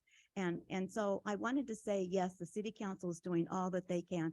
And I'm going to investigate that and see if I can find out what that is and report back to you. So you know that he is working on that. And hopefully that will happen soon, because I'm sure we're not the only city that's had these problems with these people who really need help and they don't know they need help. But that was my comment on that. I do want to go ahead. Thank you, Louise. Oh, yeah, thank you, Ms. Gliado. And then I'm just gonna cancel that 5 minutes and then give you a new 5 minutes Thank when you're you. ready. Thank So, you. Thank you. Thank you, And Mr. Ledbetter. I want to comment on this item because, as Dawn Marie said, we have a communication problem here in Yreka because most people don't take the Siskiyou Daily News anymore, and we don't have a radio station. I found out about this agenda item on Facebook, and it was a Facebook posting from the city of Yreka. I didn't think to look on the agenda that you were even having a meeting today. It was my understanding, or at least my memory, that you didn't, maybe it was I got confused with the planning commission, but I thought that it got canceled because it was too close to Christmas. It's 5 days before Christmas. And so then I went on to the website and did not see the agenda until Friday of what you have on there. And I was amazed at how many pages this was for all the city council members to look at. I don't know how you can possibly do this before a meeting. And I guess my question is there a possibility or is it a rule somewhere that the council does not get this kind of information before Friday? Because that's a lot of pages to read. Just this one section was over 100 pages. I don't know how you can possibly read it or understand it or do any research on it. I read what I could, and there's a couple issues that I'm concerned about. Is it was 2E, page 145. Absence or elimination of public hearing for projects consistent with zoning and general plan. I'm real concerned anytime we do anything with the state when we get a grant, because they tie our hands just like they did with the swimming pool. And I would urge you to vote no on this tonight, to wait when you have more time to look at it, to read it, and to understand. It's too important to rush this. I know I saw somewhere where the deadline was December 31st, and I'm just wondering why this is brought up now, 5 days before Christmas, when we've known about this since July. The bill that was passed for the funding on this was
Juliana, does the pro housing affect the last grant that you spoke about? The REAP grant that we're going to talk about, there The are. REAP, yeah, the REAP Yep. two, does the first one affect the second one? It will add points in our application, but I am not terribly concerned about our application scoring well at this point because not very many jurisdictions in our area are applying for this grant. So I'm not too concerned about it being in, it would be helpful, yes, but it is not necessary in my. And professional opinion. basically, the grant that you're applying for on this last issue, I'm Mhm. sorry, the REAP two is for zoning development. Yes, And the second part of it is to check the environmental impact. that's our current proposed options for the grant, but we are soliciting those in the next item as well. If you or the general public want to suggest other items for that grant, but yes, Okay, but right now that's where you're going with that. that is my recommendation. Yes. Yeah, I'm sure that you'll go other places, but I just Yeah. wanted to be clear. So it would And be, so it the would, first one, the, Yeah. I'm so sorry about it's that. okay. Doesn't affect the second one. It does not disqualify us. It Okay. would give us the extra credit, like I said before. But based on the current grant kind of environment for our district that we got put in for this, because they separated it into different rural communities. We have a very good chance of getting this portion of the grant without the designation at this time. Thank you. Councilman Baker? Any questions, concerns? Should we table this item for better understanding, or what are your comments or concerns? So I understand that the pro housing designation really does support the previous council's statement about growth and definitely increasing housing in Yreka. And I just want to make sure that I understand that this, if we pass this, then this will be used towards grants to support growth and housing in Yreka. Correct. It Thank could you. also be used for points on infrastructure grant improvements as well. Okay. This is a lot of information It to is. digest. It is. And I would like the council to consider just removing item 1B from the matrix. If we cannot limit it to duplexes only. And I would like to see this continued to the next meeting. Thank you.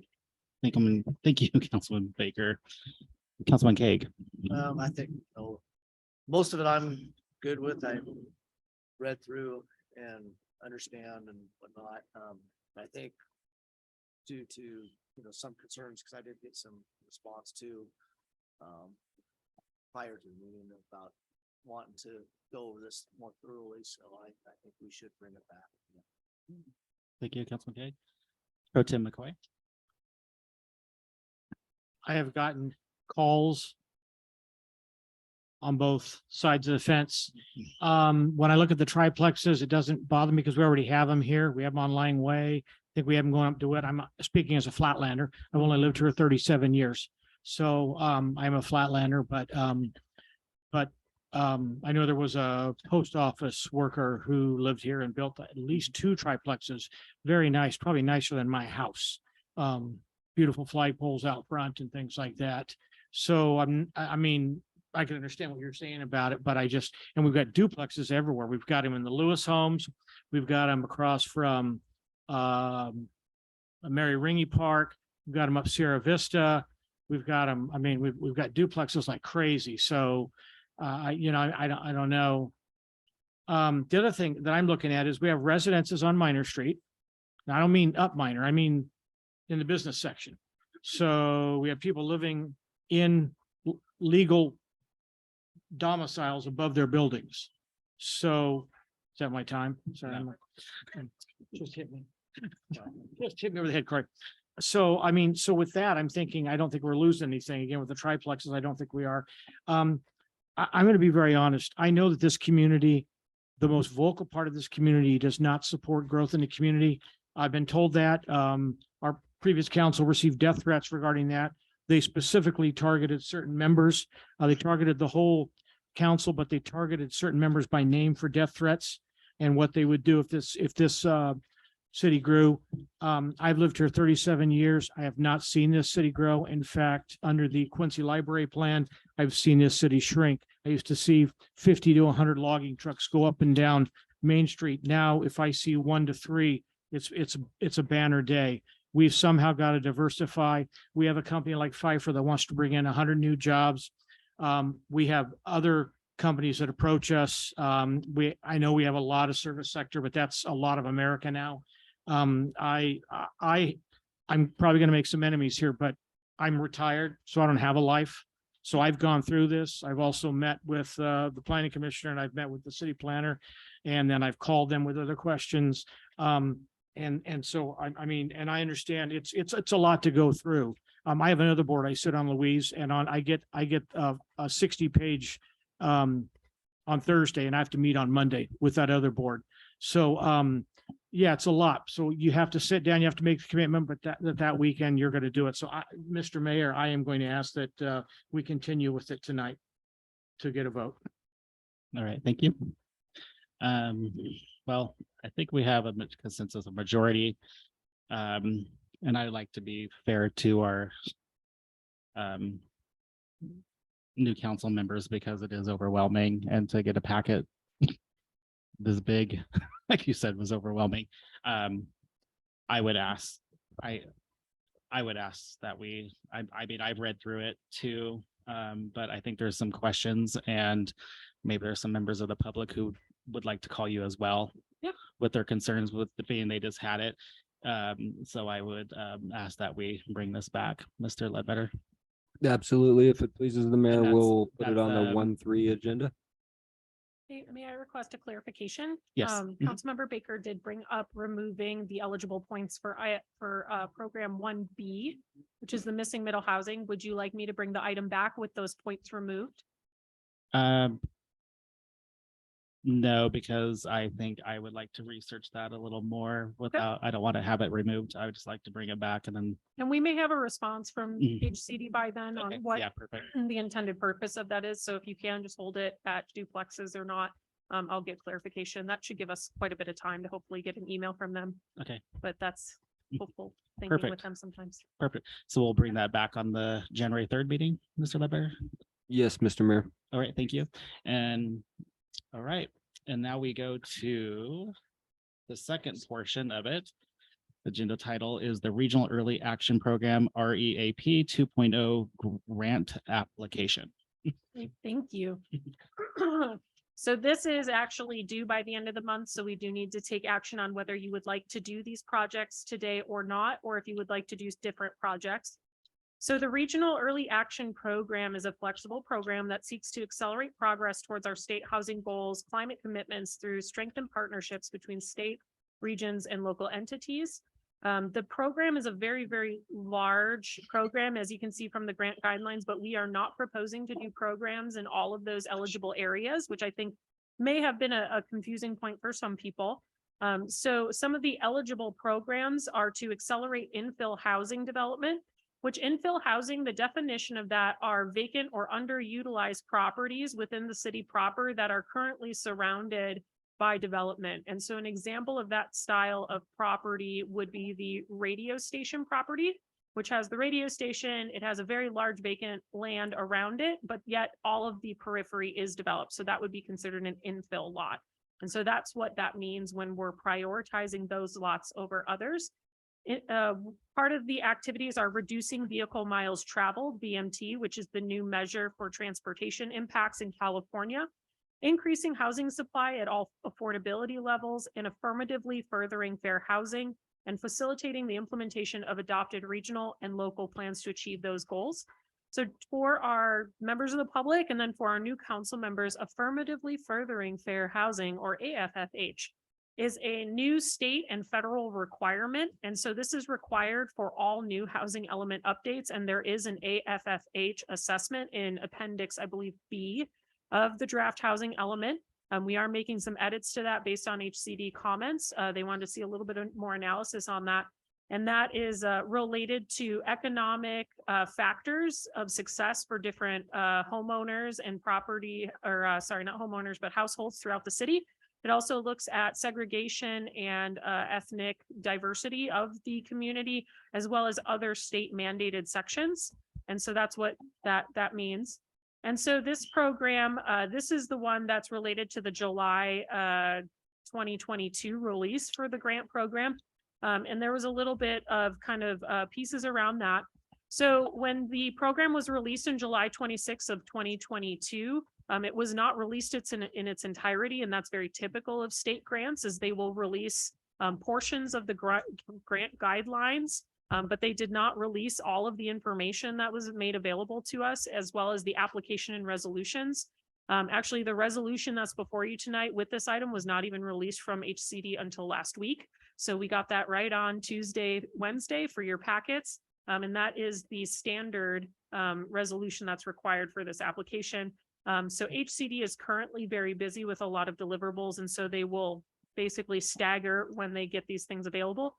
The other piece is that we do internal scoping for projects that could be eligible to grants prior to bringing them to council and other reviewing bodies.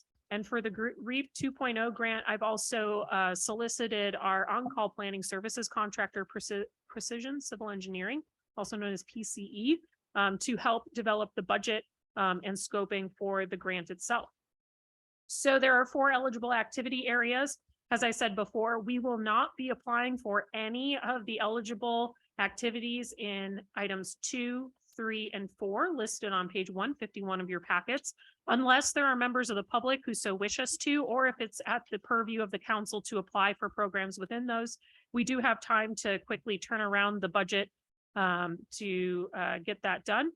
And so within each of these categories, eligible activities include things such as rezoning, environmental clearance to eliminate project-specific review under CEQA, which is the California Environmental Quality Act, establishing Vision Zero or Slow Streets program, developing bike ped infrastructure plans and policies, BMT, as I said before, impact fees, or funding regional transit systems.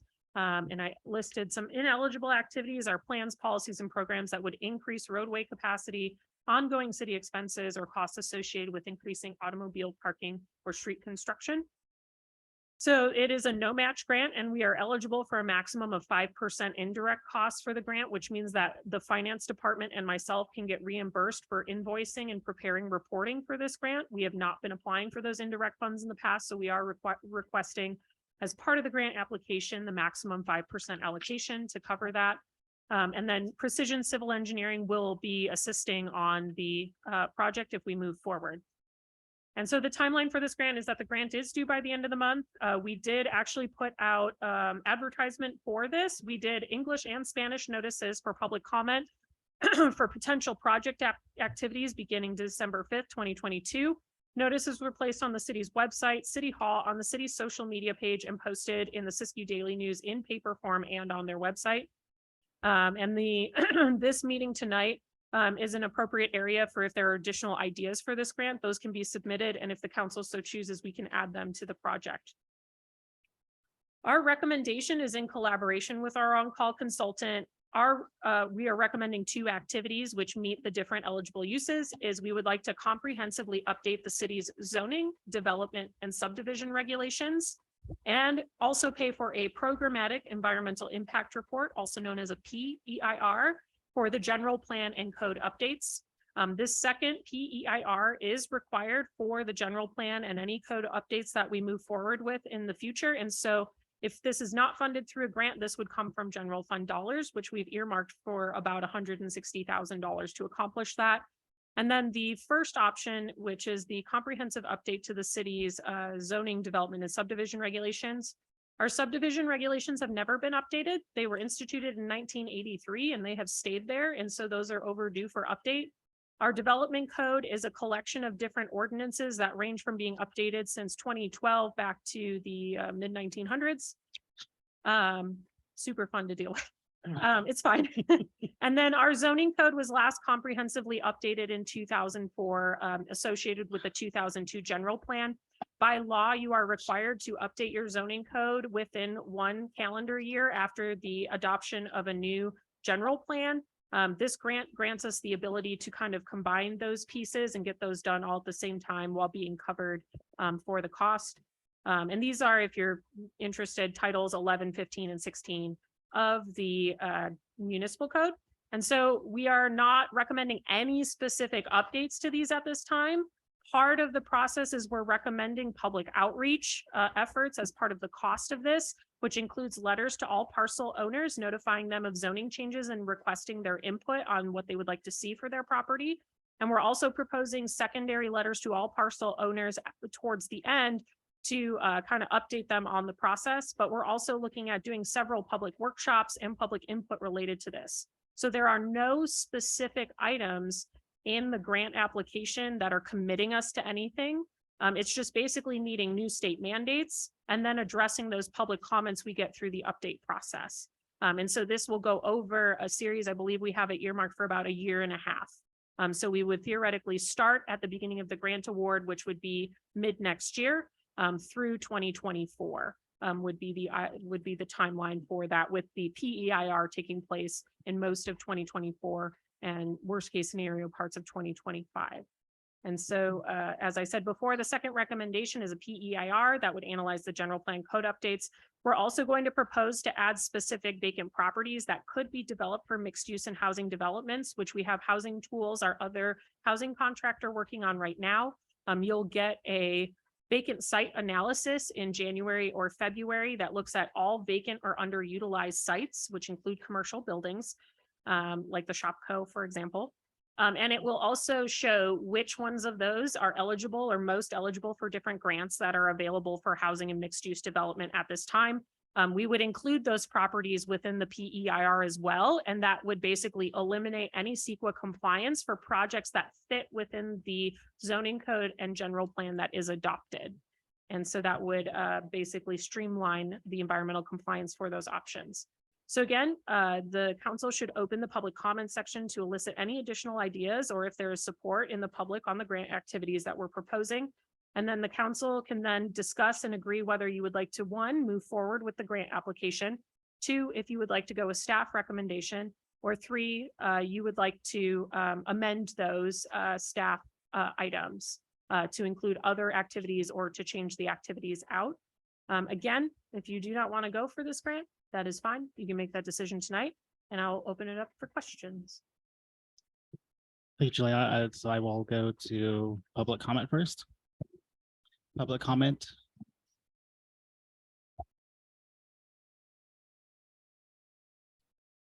And ma'am, if you can please state your name when you come to the podium. Where you live. Debbie Baird, just to, Goes down. I want to be tall. I'm thinking positive. I do just have one question, and I know I'm not supposed to speak with department heads, so I will address you, Corey, on the segment regarding the letters being sent to the residences or property owners regarding what zoning they would like to be in. Could that be elaborated on? Because I'm thinking, why do I have a choice? It's a resident. Why wouldn't it continue to be a residential zone? So if you could explain that my neighbor might put in a drive-through coffee shop or something. So. Okay. Thanks. Thank you, Debbie. I will have her answer the questions at the end. Okay. Be close to you, then you can walk through. Shorter than her. All right. Luis Gliado. My question is, first of all, do you drink coffee every day with caffeine in it? Because you talk really fast and I. Me have or prob- her? Huh? Her. Oh, Her. I thought you were talking to me. Juliana. And because my ears are old and I'm really struggling to get every word that she's saying. So if you could just slow down a little bit, I'd appreciate it because I really want to understand this. And I think I heard right. One of my concerns is the bike, having people bike or bike trails and changing in terms of how the cars are going. You know, if you look around Yreka and you look at people who would be willing to even are able to ride a bike, there's very few of us that can do that because of our ages, and we have a lot of disabled people, and we have a lot of people who are morbidly obese who have to use the little carts when they're shopping. So Mike, would like that clarified, having to do with the bikes, because we're not like big cities. And like what we've said, I can't remember who said it, but we're really unique and special here in Yreka and Siskiyou County. And I'd like to keep the rural, and yes, Paul, I'd like to see growth.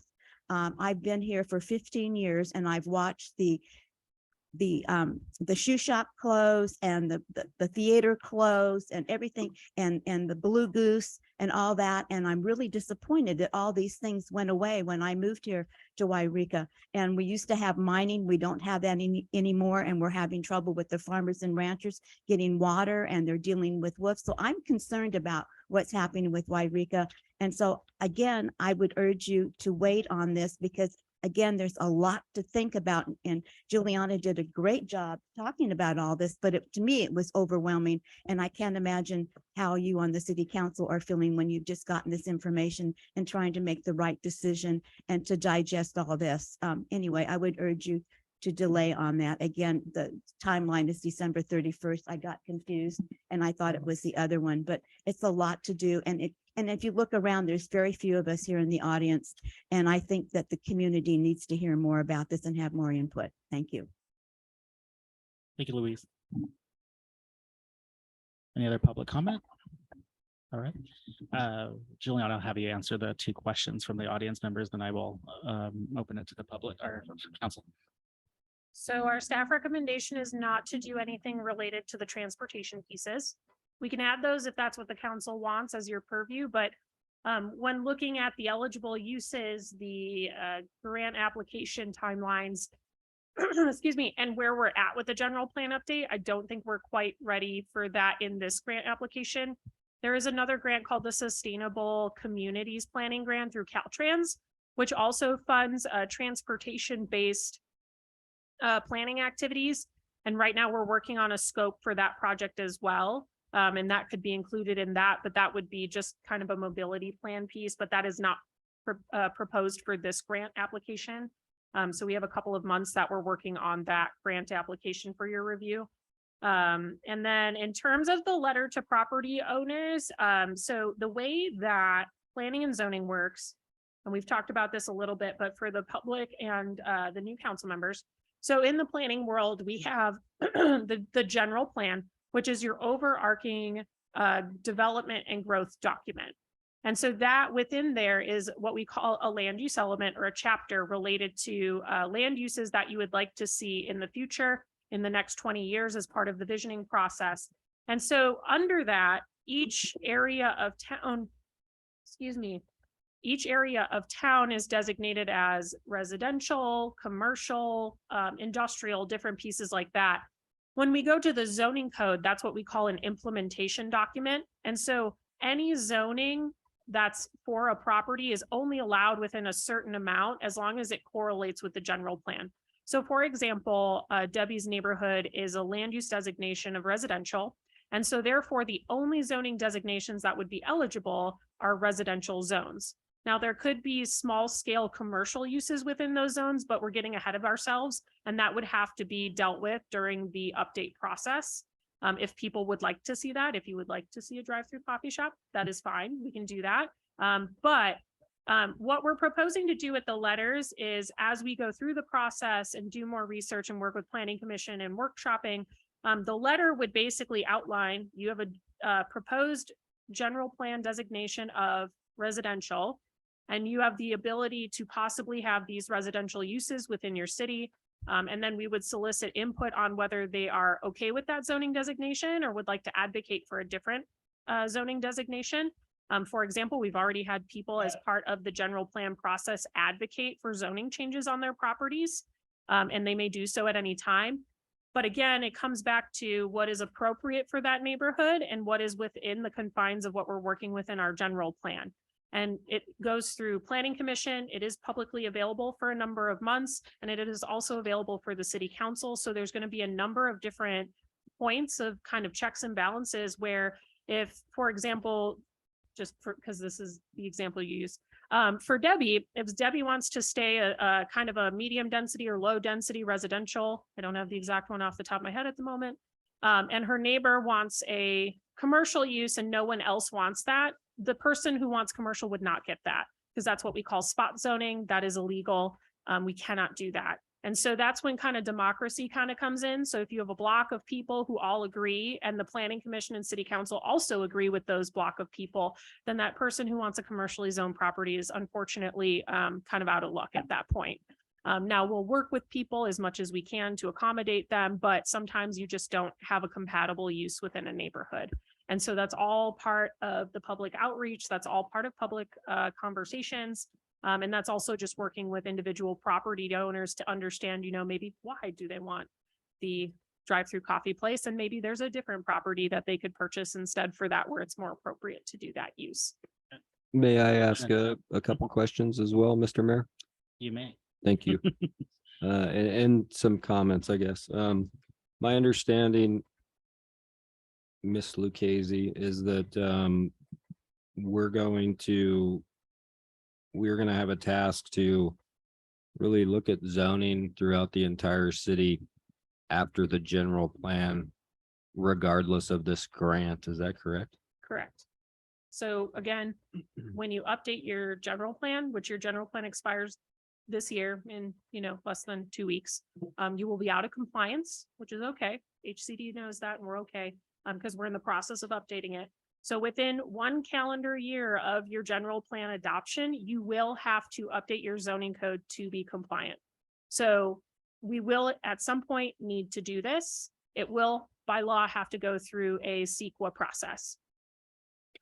And is it required to do a programmatic environmental impact report for the general plan? An environmental impact report is required per state code. A programmatic EIR would include other pieces to basically do what we call tiering under CEQA, which would then streamline the environmental clearances. So it would get us to a final site ready project faster. So you don't have to do a PEIR, but it's something that we're recommending because it streamlines the development process for things that you as a community want. So again, it only covers the items that you would be addressing and you would be adopting in your general plan and zoning code. So this doesn't preempt someone doing CEQA if they get like a conditional use permit or if they're proposing to do something outside of our zoning code or general plan. That will still have to be publicly heard. That will still have to go through the proper processes, but it's about streamlining things that you deem as appropriate within the zones or within the general plan. So if you have a general plan and a vision here for the city and it's zoned properly, hypothetically, by doing a programmatic environmental impact report, you are actually lowering the cost for a future developer because they will have less environmental clearances. Is that correct? Correct. It would lower the timing as well. So right now, under the CEQA, an initial study is going for about 9 months process and about $35,000. And an environmental impact report is anywhere from 12 to 18 months and is ranging from $120,000 to $160,000. So on some level, it sounds like task number 1 on the comprehensive update to city zoning, that's a requirement. And if we didn't do programmatic, we would still have to do an EIR. And what we're here today asking for is to do this without affecting the general fund. Yes. We would like to do this for free. We'd like the state to pay for it because otherwise we're going to pay for it. And we don't have another meeting to handle this. But these tasks are going to get done one way or the next, and we're going to pay for them out of pocket, or the state is going to pay for them if you do not approve this grant tonight, which is, as Juliana has mentioned, completely your guys' purview. Okay, great. And then I want to just make sure that Ms. Gliato's questions, or was it answered your question, or was it more of a comment about it? I can chime in on Okay. that. And so essentially, If you turn to page 151, your planning director is stating that only number 1 is what we are seeking. Numbers 2, 3, and 4, and number 2 says multimodal communities. And so anything within transportation, or it sounded like cycling, we're not here to engage you on at all. So those concerns are addressed in the fact that we're not doing anything with cycling. Okay, thank you. All right, I will close public comment. And now I will go to the council members for any comments or questions. I will go to Council Member Keg. Not much to add to it, like what Jason, Mr. Ledbetter was saying, that this is a grant application that we don't want to pay for out of our own pocket, so it still gives us the options and stuff too in the future to make proper decisions too. It's not hindering us from any decision making. It's just giving us the proper tools to pay for this and move forward on certain things, and helping out anybody that's wanting to do development of some sort too. So I don't really have any other questions myself. Thank you, Councilman Keg. I will go to Councilmember Baker. Thank you, Mayor Middleton. You're welcome. I also spent a lot of time with the planning director on this item. And I see the benefits of applying for this grant, and it's not committing us to anything specific at this time, other than using money to do an update to the city's zoning development and subdivision regulations, as well as the PEIR for the general plan. And it's my understanding that this grant is going to pay for that versus the city paying for it out of the general fund. So the one thing that I did want to mention, and I did mention this to the planning director, just kind of as I think my last item, I asked where the actual grant application was, because I really would like to see that. And the planning director explained to me that because of basically technical issues, the formatting, it's not available to us. But, you know, in the future, I really would like to see the actual grant applications. Thank you. Thank you, Councilman Baker. Councilman Davis. I'm comfortable with this, and I think I understand what Juliana is saying to us, and I think we should move forward with the loan here pretty quick. All right. Thank you. Pro Tem, Mr. McCoy. Thank you, Mayor Middleton. I think that people, the public have brought up great concerns. I know one of them was traffic calming. I don't think we have anywhere that we're actually practicing traffic calming except in the 75 to $85 million Caltrans. I'm looking at the police chief in the 75 to $85 million Caltrans project that's going on right now. Do we? I mean, basically.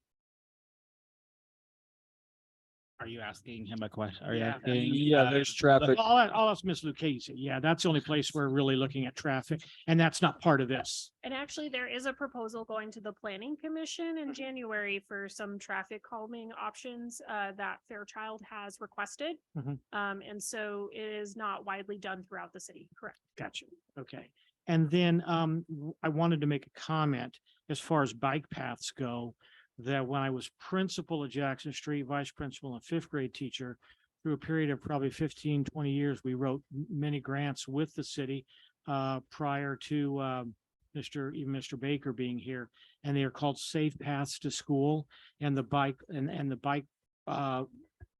bikeways that we have now are as a result, basically, of that, to try and get the kids to school safely rather than getting hit by cars. And so and then I agree that with Councilwoman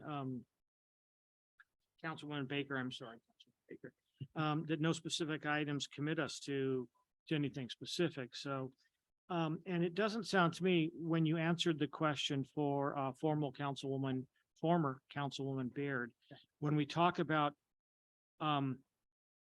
our rights as a private citizen when we own, so let's say an owner that lives in the home, a resident.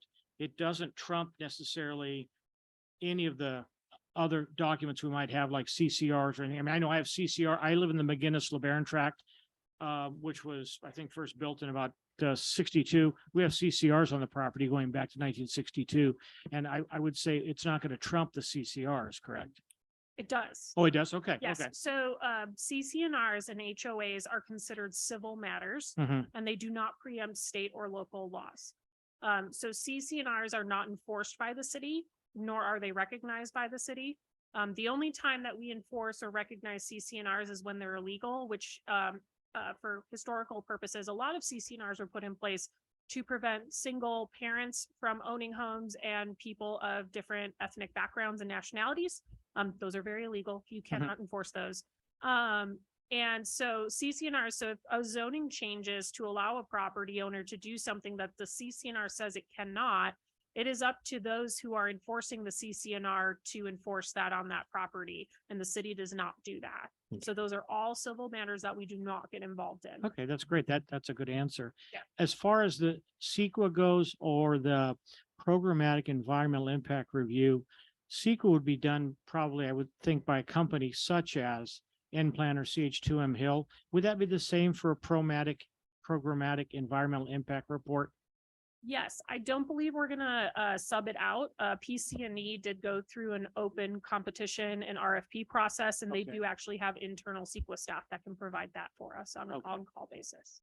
And then my last comment is, I think as a council, we have been moving towards growth again within the city, regardless of what people call us again and threaten us with. We want to do that because I'd like for my daughter maybe someday to be able to work here in this city. And she can't now. And there's a lot of us that have kids that we'd love to have our kids come back here and work, but there's no work for them. So my concern is that if we choose if the council, not me, but if the council chooses not to go for this, what message are we sending of no growth that we do not? I think the message we send is we do not want to grow. And, that's okay too. If we don't want to grow, we don't want to grow. We can just, vote to raise taxes and bring in more money that way so we can pay for our cops, our firemen, and our, roads and sewers. So, I mean, I personally do not want to send that message of no growth. I don't want to be a town of, O.J. LeBaron once told me, O.J. is the father of, Fall Creek, and he once told me that as when he fought for Fall Creek and he fought for years and went to Sacramento weekly for it, that we had enough water to move up to about 14,800 people. I just like to see in the next 20 years 500 or 1,000 more people. I mean, I won't even be around then, but I'd love to see it so that my daughter can come back if she wants and live in my house and work here for 15 or 20 years and retire. So I would support it. Thank you very much, Mr. Mayor. Thank you, Mr. McCoy. I'm not going to spend too much time on this, but I just want to say, I think recently we went through, and just because I know the real estate agent that was involved in it, is we recently went through something similar is on Turry Street, the former property there changed zoning several years ago, and it was a business. And they had to go to all their neighbors, and they came before the planning commission and us as well, is they could not get that sold as a commercial property. Decided to go ahead and change it to a residence, decided, wait, you can't do that. And so they had to go to all their neighbors and come back and make their property the proper zoning to get it sold as a residential. Correct. So we're already seeing this, but they had to go through a lot of And they paid for it. They had to go through a lot of hoops though. So we are seeing that. So I think it's going to, We've had several other yes. queries. and resolve a lot of issues in town with the zonings that have taken place throughout the years, that those properties are no longer, wanting to be in that category. So, all right. I don't have any other questions or comments, so I'm going to, open the floor for a motion to the council. I'll make a motion. I have a motion. Go ahead. Okay, make a motion to approve resolution 2022-60. The resolution of the city of Yreka of the city of Yreka, authorizing the city manager to submit a REAP 2.0 grant application on behalf of the city of Yreka with selected project activities. I have a I'll motion second from- that. I have a motion from Councilman Kaeg and a second from Councilman Davis. I will go for roll call. Councilman Kaeg, Aye. Councilmember Davis, Aye. Councilmember Baker, Aye. Pro Tem Mr. McCoy, Aye. and I, Middleton, aye. Yes, thank you. Okay. Yeah. Sure. And Sorry. request of council, we're gonna take a 5-minute recess and return back at 8:30, 8:43. Thank you. Thank you, sir. It's like, oh.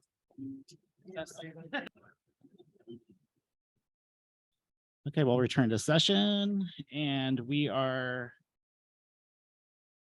down to 13C, agenda title, the city manager, city attorney, agreement on payment for past expenses related to potential impacts of the Lower Klamath project on the city of Yreka's water diversion facilities. And this looks like Mr. Ledbetter.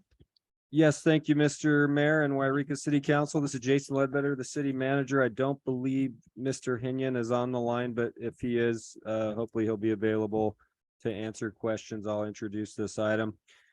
So city attorney, Mr. Don Henyon, has been working with the Klamath River Renewal Corporation, also known as KRRC, to address impacts resulting from the project that affects the city's water supply.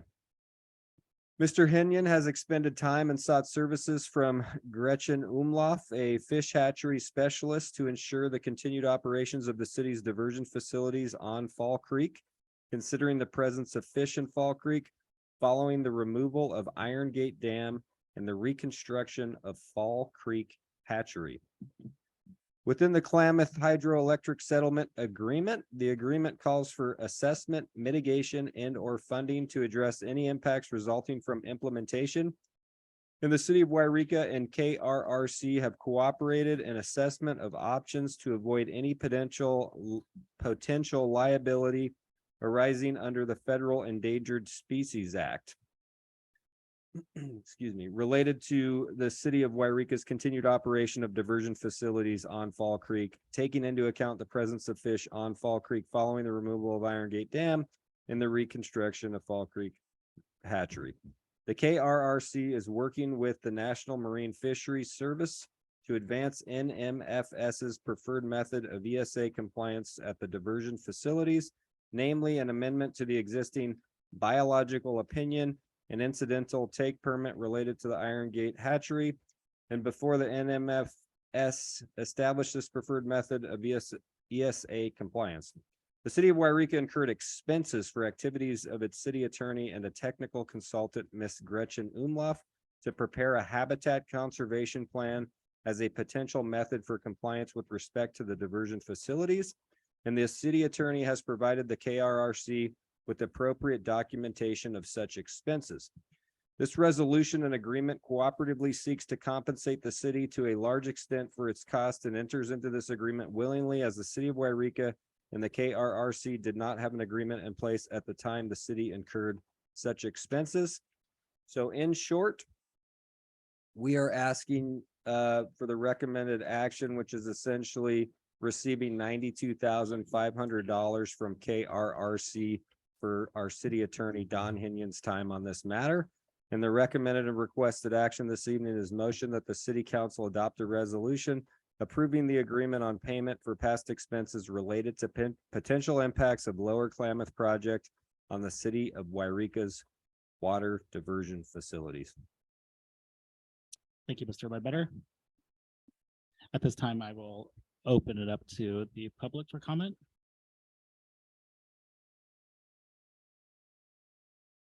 No public comment. I will close public comment and I will go to the city council for any comments or questions.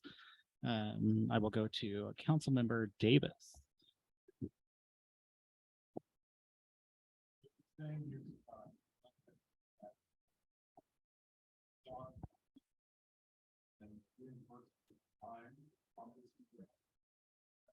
That is correct. There was no such agreement at the beginning of this process, to my understanding. And throughout the process, Mr. Henyon has expended many city hours and essentially the financial obligation that we have to him engaged in this endeavor. And now the opportunity to recoup some of those monies at the order of $92,500 is on the table. That's correct. Yes. Yes. No, he's compensated. Absolutely. Yeah. Yeah. Yes, absolutely. Yes. So that is a great question, Mr. Davis. He was compensated by the city. This would be money coming back into the city coffers, specifically, in my estimation, the water fund, I would assume. Yep. Councilmember Baker, any I have comments or no questions? comments. Councilmember Kaeg, any comments or questions? Not as comment, but it's, like I said, it's money that comes back to the city that we can use any little bit that we can get a hold of as far as money, financial wise. It's not any case of us making a stance on the taking out of the dams. We're just getting some money back is all we're doing. So that'd be a good thing. We can use it. So that's it. All right, Pro Tem Mr. McCoy. I concur with my fellow councilman and councilwoman. All right. And I have no comments or questions, so I will open it up to the council for a motion.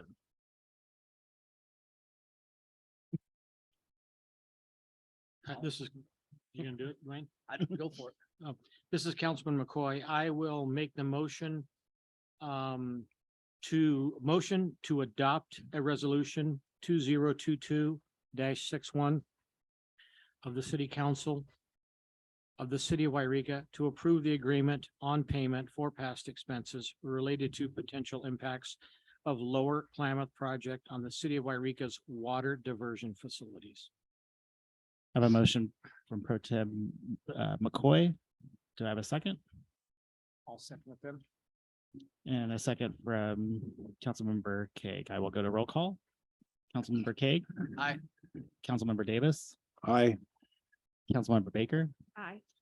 Pro Tem McCoy. Aye. And I, Corey Middleton, aye. Thank you. Okay. So now we go to item number, what is it? D. This is the police chief, correct? Or is it? Yep. Yes, Okay. Mr. Mayor, this So is want me to our read it? police chief. Okay.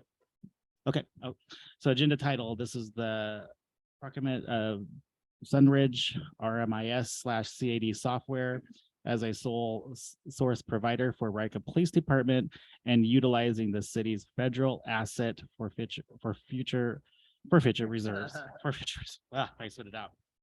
Good evening. Good evening, Mr. Mayor and city council members. I will be very brief. This is an easy one. So I have a computer system. Anyone that's had computer systems knows when Windows came out, we had 98 and you had to go to 7 and Vista and 10. We have the same thing. So we change about every 15 years. When I started in 1990, we got a system called Leads in the late 90s. It was a very good system. It was extremely limited. We then changed to a system called Global. After a while, Global started giving us problems. They built the system for the time they had built it. It wasn't efficient 10 years later. So we switched, and that was 14 years ago. We went to our current system. Our current system has been a struggle for 14 years. So what our CAD and our RMS system is everything we do by state law, we have to keep records. We have to keep records of everything we do for 10 years to life, depending on what the crime is or what the record is. Our CAD and RMS system takes the calls from dispatch. It generates that into a system where it's saved by dates, times, recordings, and it goes to the officers in the field or whoever's handling it. They will take a report. The RMS system, which is a records management system, takes those reports, and that's where the officer writes his narrative. Goes to the DA's office, whatever. Then that's maintained for 10 years before it's destroyed at your guys' request. I bring it to you and you authorize it. The system we have now is extremely limited, which is causing more work for our secretaries and our officers and our dispatchers. One of the big things is when dispatch gets a call and they enter that, Mayor Middleton's reporting his car was damaged. They give his name, his address, car license plate. Officer goes there, takes the case, comes back in the office, then the officer has to sit down and re-enter all that information because the dispatch side doesn't talk to the officer side. So they have to sit there for 15 or 20 minutes and add in your address, your name, all your information, and then take a report, write the report. That's just one of the glitches to it. That's one of the biggest ones. Well, then the feds and the state went to NIBRs and cybers, which is a form of reporting crimes. You see stats about safest cities in America. Well, that's NIBRs and cybers. That all went into effect a couple years ago, depending on agency size. Ours went into effect last year. We had until last year to implement it. Our system wasn't able to do it. They can't implement it. So our secretaries have to take every police report, which we write a lot. We handle approximately 100 calls a day, as the past council will know if you've seen our thing, but we handle approximately 100 calls a day. So my chief secretary and our evidence clerk, they have to read each and every report. They have to write down the dollar value of every crime. They have to write down the injury, the sex of the victim, the race of everyone involved. It's for MACRs, cybers, NIBRs. It's all federal and state requirements. It takes days. And now the officers have to do what's called RIPA. If anyone's heard of that, where every contact we make in the field, we have to fill out a form for the state of California that says what race, what sexual orientation, what age, any handicaps, everything that we see is what we perceive. We have to fill that out so the state can say, okay, Yreka stops 70% of this, and we've arrested 10% of that. Well, that is a huge time consumption for officers. So what we're looking at is me and the lieutenant started researching programs that are out there. There's not a lot, but there are some RMS CAD programs out there. The only one we can find that provides everything for us. It does the RIPA, that reporting I was telling you about. It does it when the officer checks a few boxes. It automatically completes that form, sends it to the state of California where it goes. When the officer takes a report and puts in the theft of a $50 tennis shoe, that automatically takes all the stats, the time of day, everything, sends it to the state, sends it to the feds. No one else has to do that. The secretaries no longer have to do that. The officers don't have to do that. There's a couple boxes they check. So basically what we looked at was this system, Sunridge, that you're looking at there. Sunridge, what turned us on to it was Weed Police Department uses it. They've used it since 20 years, I think, something like that. They've had it when it first came out. They love it. We took a field trip, went to the Weed Police Department and actually sat on the system with them. We had a dispatcher, the evidence manager, my secretary, a lieutenant, and I believe a sergeant went down and sat through the system to see, will it do everything they say it'll do? It does. We looked at other systems, they don't do that. That's why we're looking at this. As you'll see later down the page, it's a sole source provider. Other systems don't provide everything that that system does. A huge benefit for us is that that system is used by another agency in the county. The sheriff's department is going to it, and agencies in Northern California are using it. We actually have access to their records. So if Corey was to drive down the weed and you got in an accident, they have your vehicle, your address, your name already in the system. If I have to look that up, I can look it up here. When you call me and say I was in an accident sometime in the weed, I can't remember the date, but they told me I had to do this, I can pull that up and tell you what time and date it was. That's a huge benefit for us. That saves us a lot of work. There's the cell phone coverage is amazing. Officers can complete a call in the field on what's called an MDT. You've all watched Cops or a TV show where you've seen the computer in a patrol car. That's an MDT. It also functions on cell phones with some limitations.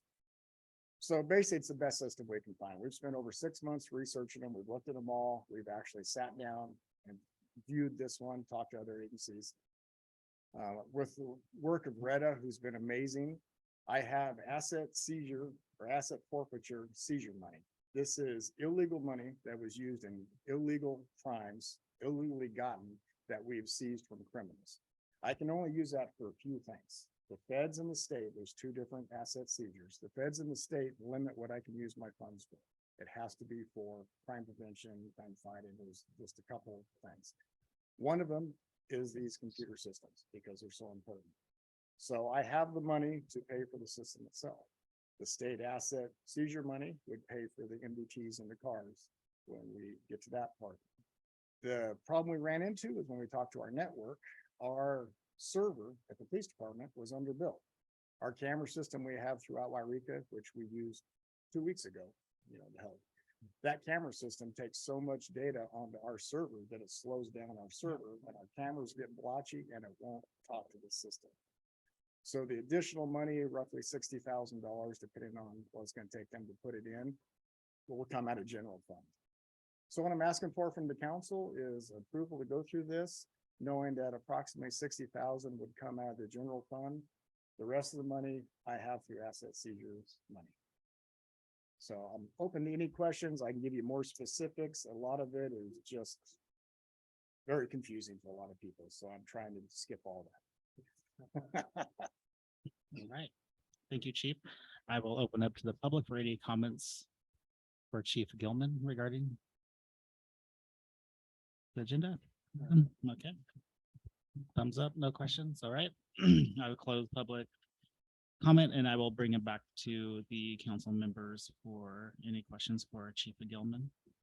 I'll go to Councilmember Baker. Thank you, Mayor Middleton. This sounds pretty exciting to me. What's your implementation, your timeline to implement the new system once it's purchased? And what's the training period? So the implementation, depending on when they can get on site, which could be anywhere from 30 days to 90 days, I believe. So we might be looking into spring, unfortunately. That's when they can get on site. On site, I think it was 17 days. So we're looking at less than 3 weeks, which includes the training. All this price, this is supposed to be a turnkey price where this is everything that they provide to us. There's no surprise fees, additional fees, anything else. They'll be on site for approximately 3 weeks and working with us through that whole process. Thank you. Councilmember Davis. Now, this new system will be able to connect with all of Siskiyou County and the Highway Patrol. Is that correct? It does not connect to Highway Patrol. They're a state agency. They use their own, I believe, state system. This will connect with the Weed Police Department. The sheriff has told me they're going to the system, so we'll connect with all the sheriff's department. One thing I didn't mention is that the system I'm implementing also will attach to the fire department to help Chief Lemus, to City Hall. If city manager needs to look up, they won't have the access I have to anyone's information, but any city function they'll have access to, and any other city that goes to it. Mount Shasta's thinking about it. Weed already has it. And I believe Fort Jones would be the only one, which I think they use the sheriff's system, so they might be on it. So yes, to answer your question, they would. Fort Jones has Aetna. Right, Fort PD. Jones Aetna's together. Yeah. So if everyone went to this, which is the way it looks like it's going, I would have access to everything except CHP. That's a state agency. That sounds quite helpful, actually. Very helpful and time saving. Yeah. Great. Councilmember Cade. Not really much to add. It's one of those things that anything to improve the police department, help those guys out, we need it, man, this day and age, and especially since you got the funding so specific, that most of that is specific, you can use it for, that's that's to me is a no-brainer, so thank you for researching it and doing all that, because it would be much needed. You're welcome. Thank you. Mayor Pro Tem McCoy. Retta, isn't this something we discussed in Finance Committee as well? And the Finance Committee at the time, just so everybody knows, which was Joan Smith Freeman and myself, the recommendation that we were making to the council was it was a good use of asset and asset seizure or forfeit asset seizure or whatever. Yeah. So we thought it was a good thing. And also you said, correct me if I'm wrong, that if it will merge data between dispatch and officer on patrol, correct? Correct. So you don't have to go, yeah, so there's not, and with this, can they also do reports in their car? Can they sit there and do some, and with this, can they also, do they have to call dispatch for a license number or can they look that up in their cars now? That's a great question. So once the MDTs get put into the car, which is the mobile computers, It would actually also save time in dispatch because we, as most of you know, we're only one dispatcher most of the shift. If an officer sees a vehicle he needs to run, he can just type in the license plate and get a return. Thank you for all the work you and Retta did on this, and Lieutenant, thank you. Thank you. Retta was a huge help. Thank you. All right. I don't have any questions or comments. Just thank you for all your research. Thank you, Retta. And I will go to the council for a motion. I'd like to make the motion that we approve resolution number 2022-62, which is a resolution approving and authorizing as sole source provider the procurement of Sunridge System software and the necessary related hardware, and allow for the execution of all necessary documents for the purchase. I have a motion from Councilmember Baker. Do I have a second? Oh, Councilmember Kaeg with the second. I will do roll call. Councilmember Kaeg, Aye. Councilmember Davis, Aye. Councilmember Baker, Aye. Mayor Pro Tem McCoy, Aye. and I, Corey Middleton. Aye. Thank you. Thank you. And you're next again. So I am still up here. you're still up here. Well, we get you a long time tonight. But I talk quick. Okay. So item E, this memorandum of understanding between the Siskiyou County Health and Human Services and the City of Yreka Police Department for homeless liaison officer services. Thank you. So again, this is, what we're looking for here is authorizing, man, we were all having a hard time talking. I I want you to authorize me. How's that? There we go. To sign an MOU when we come up with a final. The draft that you're looking at there appears to be the final. But I'll fill you in on everything that's going, but that's what we're looking for tonight. So what's going on is the homeless problem we have in Yreka is growing astronomically. We can't even hardly keep up with it. So we've been working for a long time with a homeless liaison officer. We've been trying to implement this. The city manager's been working with me, former mayor's been working with me at the COC meetings. We've put a lot of work into this. Dr. Sarah Clark from the Continuum of Care COC board has grant money that will pay for a homeless liaison officer. So we've been coming up with this MOU of what a homeless liaison officer would look like. The nice thing for me is most agencies in the state of California already do it. From Redding on down, it's already done. So I looked at Anaheim. I have a friend in Anaheim who's a captain. They have one of the best programs in the state of California. So I basically modeled their program. Going through MOUs takes a long time, as everyone knows, getting approval. They're trying to give us $160,000 a year to take care of this, to help the homeless. What the goal is that we have an officer that can go out and instead of just enforcing crimes, enforcing laws, this officer goes out, meets with the homeless, introduces himself, gets to find out what they need, has a list of resources. When they say, I need shoes, okay, you call this phone number. I need a hot meal. Let me take you down to get a hot meal. It's more of a bonding type thing. We still use a police officer in case there's a crime. We get crimes on the Hill. We've had attempted murders this year on the Hill. So I want an officer to do it for safety reasons, but it's not like a full officer. He's not going up there trying to find out what people are doing wrong. He's going up there trying to help people. So that's what the goal of this program is. If you look, I'm not sure if my page is the same as yours. It's going to be around 219. You'll see an appendix. Maybe it's past there.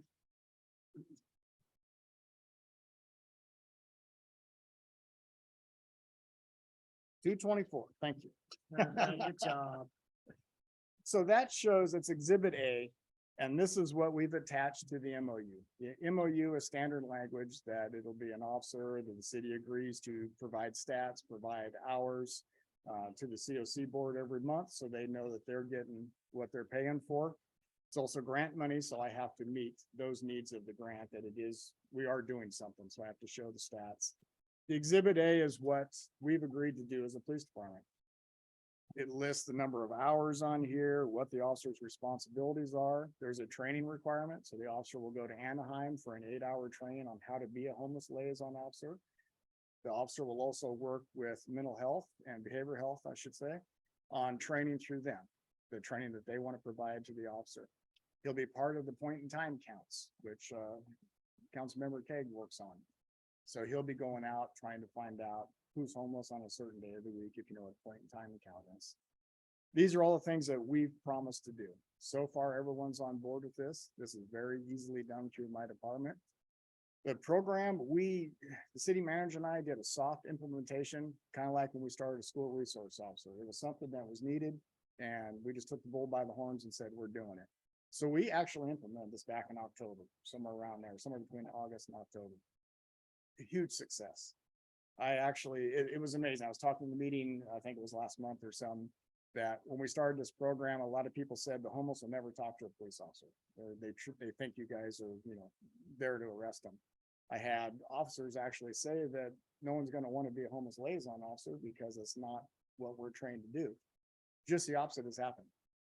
Officer Elliott, who was a full-time police officer, stepped down into a reserve position to do this job, has made so many contacts. He has people that call the police department asking for him now. He goes out and helps them. I also have officers now volunteering their time. So the hours we went with him at 30 hours a week, because he's a part-timer, now I think it's 300 some hours a month is on here if you look at it. I have full-time officers dedicating their time. I have other reserve officers dedicating their time. I have employees on my department that want to go out and do what he's doing. It's amazing. We're at, it's, his contacts are 75%. It, department-wide, for 1 year, the contacts with helping the homeless compared to his contacts in the last few months, 75% increase. He's talked to almost 700 people just himself compared to the 200 something, 158 or something before that department-wide. So it's a huge program. So basically what I'm coming to you for is when Dr. Clark, city manager, and I review this, and it looks like basically what we have written here, I just need authorization to sign it so we can start getting paid by someone else, and it won't cost the city anything. So it's another benefit to us that's basically free.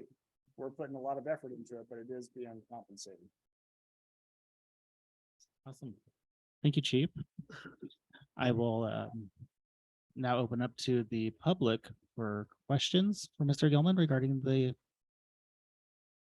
liaison officer. Come on down, Louise.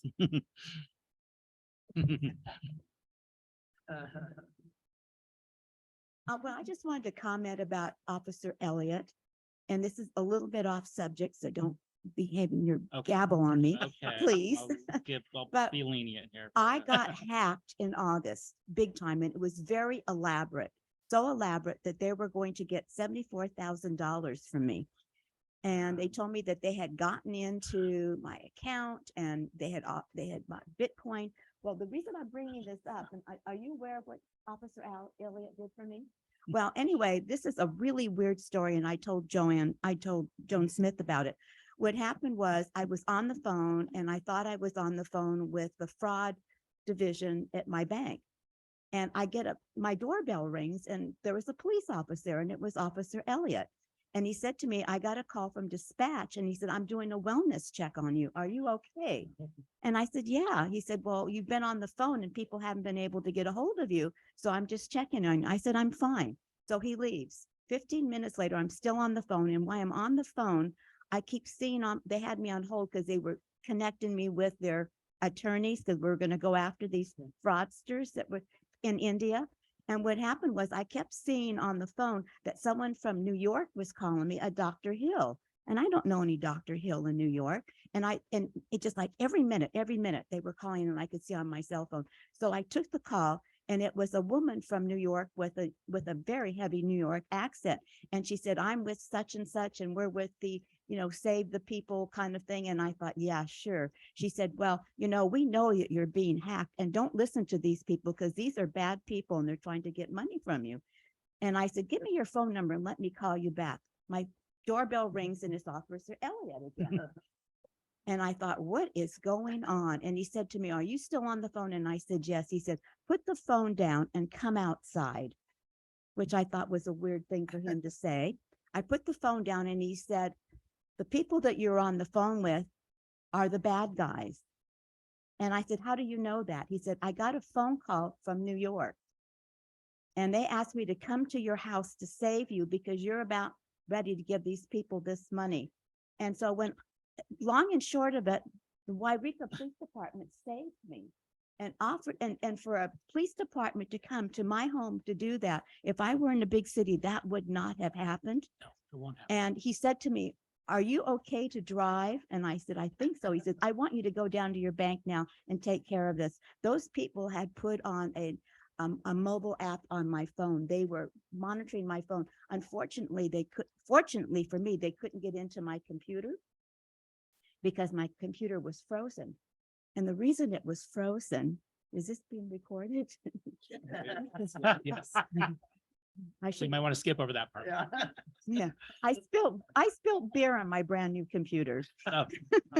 and it froze my computer the night before. Nothing bad about that. I should have said I spilled holy water, but I spilled. Nothing bad about that. And so if it hadn't been for me spilling beer on that computer and Officer Elliott coming, they saved me a ton of money. So I have a great appreciation. And I can tell you, those people in New York could not say enough positive things about the city of Yreka and our police department. So I just wanted to share that with you. You don't often hear positive things about our police officers, For sure. statewide and federal wise, but I was so impressed, and I was so impressed with Officer Elliott, and I'm not surprised if you put him on this unit because he's a wonderful young man. Yes, I just wanted to share that. Thank you. Thank you, Louise. Yes, Thank that's you. awesome. Yeah, yeah. Yeah, he is a great young man. Can you let Jim know that she spoke? Yes, for sure. I just wanted to say, please let all the force know that, thank you.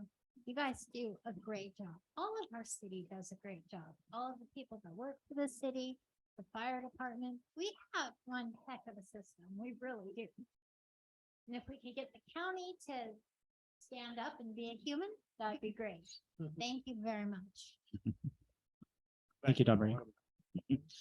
Right, I will close public comment and I will come back to city council. If they have any public comments, I will go to, actually, I'll go to, switch around here. I'll go to Councilman Cake. Well, I just want to thank everybody, especially Chief Gilman, on getting this whole thing going, because there was a lot of moving parts to get this going, and him being involved with the COC and with the homeless community and working with this problem and addressing this problem is huge. Officer Elliott, he is a gem. He's awesome, man. He's good with the homeless people. You talk to any of them, they'll say he's a great guy. They communicate with them great. We have a couple homeless individuals that come to the COC meetings. One in particular, I'll just say his name is Michael. He can't say enough about Officer Elliott. He says he's great. Brings them, they bought him just recently. Officer Elliott went to the camps, brought him blankets, brought him all sorts of stuff, and just as proactive in that. He has been, and just so people know that he's been helping clean out the areas too. So the areas that we have other issues at on the Greenway and stuff like that, he's been actively involved on helping clean out those areas and bring those individuals into a safer environment, hopefully, and keep them in an area that's going to be more suitable. And hopefully in the future, we'll be having a homeless shelter to where we're not having to address these issues in this type of magnitude. But like I said, his activity in regards to this has been superb. He's a Okay. very caring and welcomed individual in the homeless community. And I like I said, thank you guys for all your involvement and Jason especially too for getting this ball rolling. It took a Through- village. It's a village, yeah. And I just, like I said, it's great. And all the moving parts have been coming together lately, and more people will start seeing the fruit of our activities here shortly, because, next 6 months, I think you're gonna start seeing a lot of positive activity going on in Yreka that's gonna be helping out this huge problem that's growing nationwide. We have the point in time count, which will be on my report anyways, coming up. And like he was stating, Officer Elliott will be involved in the point in time count. And he's going to be a valuable asset when it comes to doing the point in time count for us now, making that easier for us. So he's going to be welcomed all the way around. Thank you. All right. Thank you, Councilman Cake. I'll go to Councilman Baker. I just want to say thank you. Thank you. You're welcome. Councilman Davis. Okay. Mayor Pro Tem McCoy. Any comments? No, thank you, Chief. Thank you for being here, Sergeant Dirks. All right, and I don't have any comments or questions, so I will go to the council and ask for a motion. Motion. Motion. Oh, Oops, sorry. no, You're yeah, good. okay. No, I mean, either way, it doesn't matter. You're All righty, well, I would like to make the motion, adopt resolution 2022-63, authorizing the city manager or his delegate to execute the memorandum of understanding between the Siskiyou County Health and Human Services of the City of Yreka Police Department of Homeless Liaison Officer Services. And Councilman Davis will second. I have a first from Councilman Kaeg and a second from Councilman Davis. I'll do a roll call. Councilman Kaeg, Aye. Councilman Davis, Councilman Baker, Aye. Councilman McCoy, Aye. and I, Corey Middleton, aye. All right, thank you, guys. Thank you, guys. Thank you. Thank you, sir. Okay, so we are down to F. This is me, I guess. I'm up. So this is the time where I'm going to, as we make our transition here, or the outgoing mayor and the outgoing council members, I will make the committee appointments. Okay. So Finance Committee, Paul McCoy has been on for how long? 2 years? Chairman. 4 years? 4 years, chairman the last two. Okay, and you have expressed interest to stay on, is that correct? Yes, I'd like to. Okay.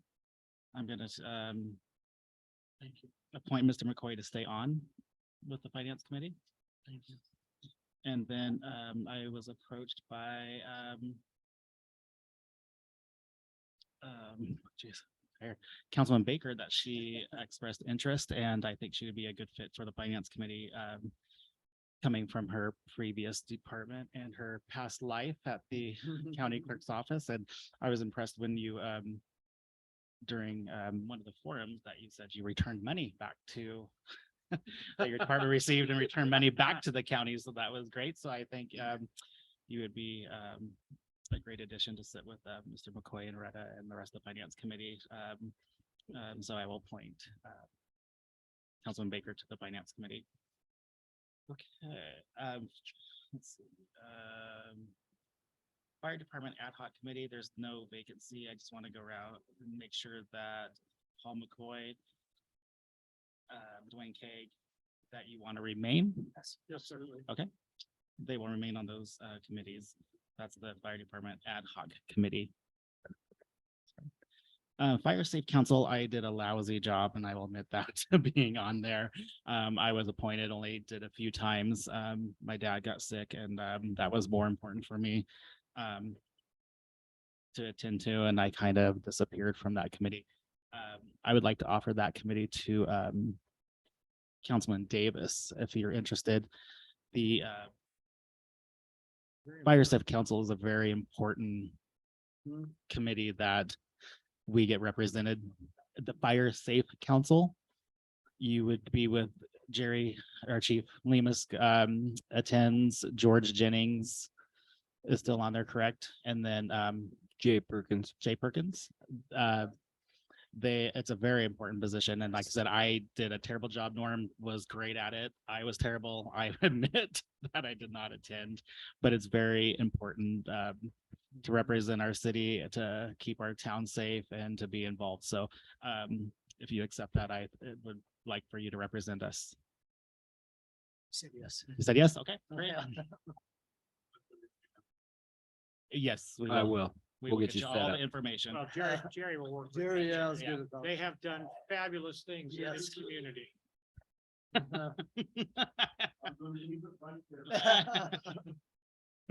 Great, and then we go to the Collier. So I'm not quite sure. Deborah Baird has been on it for years, and Don, I think Mr. Hinion said that we had it has to be an elected Yeah, I believe that you'll want a city council member on this. For the Colliers Board, C2C. Is anybody interested in stepping up to take Whoever steps up to it, I would do the Tule Lake Fair. Miss Baird's position? Do you want to come down and talk a bit about what you do down there? I would, That would be very that would be helpful. great if, There you go. if you come down and talk about it. It's a very, very important It's fun. position. There's a lot of value representing the county and voting it at the site. But I would like to correct a little information there because because Grace Bennett represents Fort Jones and votes.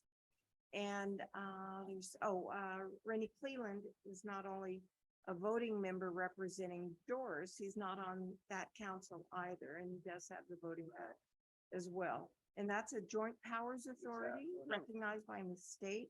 And so they know that through the 700. Pick someone's So might want to double check on that because either those two are wrong and have been wrong for years, or maybe they've updated that process. But I think Debbie's volunteering. Yeah, that's kind of what I'm wondering. No, honestly, I am kind of wondering if you would be interested in remaining. I would, yes, I would, and Okay. they've asked me to please, and I could continue as alternate if somebody else wants to do it. that one's You jumping do up, so. drive all over the state. And, but I am currently and have been for years, the secretary treasurer, and you're gonna leave them without somebody if you don't step up. And I'll volunteer no matter what, because I'm not gonna leave them in a lurch, but, it's a great place to volunteer. It's a lot of fun if you're on site as well. But Nope, I'm we're, available if you want. I'm happy to leave this Baird there. She's been doing it for a long time. I think you enjoy it and I don't want you to get bored. I'm really concerned, so we'll keep you there. Yeah. if you would. Councilman Kaig's currently on there. Do you want to step down as the alternate and focus on the CTC, or do you want to stay, or? I probably only went to 2 meetings the whole Okay. time, so I Um, wasn't a very good alternate on that okay. one, that's for sure. Would you be interested, Councilman Baker, to be the alternate? Okay, It's a lot of so fun. we'll switch that out. You got that, Mr. Ledbetter? Yes, I got the notes here. Okay. Yep. All right. And I'm sorry, Mr. Mayor. Yeah, whatever decisions you're making, I'm making Great. note. Okay, great.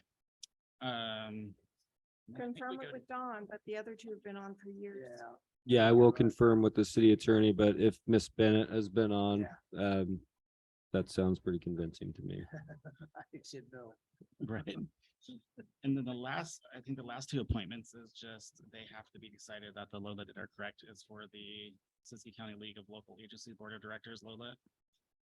Mayor Kaig, I think doesn't that switch? I would have to go to that meeting, correct? And this, This regional, which one you're talking about? Regional waste. audit. oh, I skipped over that. Yeah. Well, I wasn't switching then, but, Well, that was me, and then you were it says vacant, but that's. oh, not it shows me. vacant. Oh, But we only met once in, 4 years, because a lot of that is pretty well. dialed in. So if somebody wants something that they don't meet a lot, I would, Mr. Ledbetter. You were in charge of that committee. Would you say, I know when they meet is when they need to do something to satisfy the government with, as far as our landfill goes, but it doesn't happen too often because it's not a landfill, everything's a transfer station. So would you say that would meet once a year in the next 4 years? Use your crystal ball. Or would you meet once every 2 years, or probably 2 times in 4 years? What's the deal?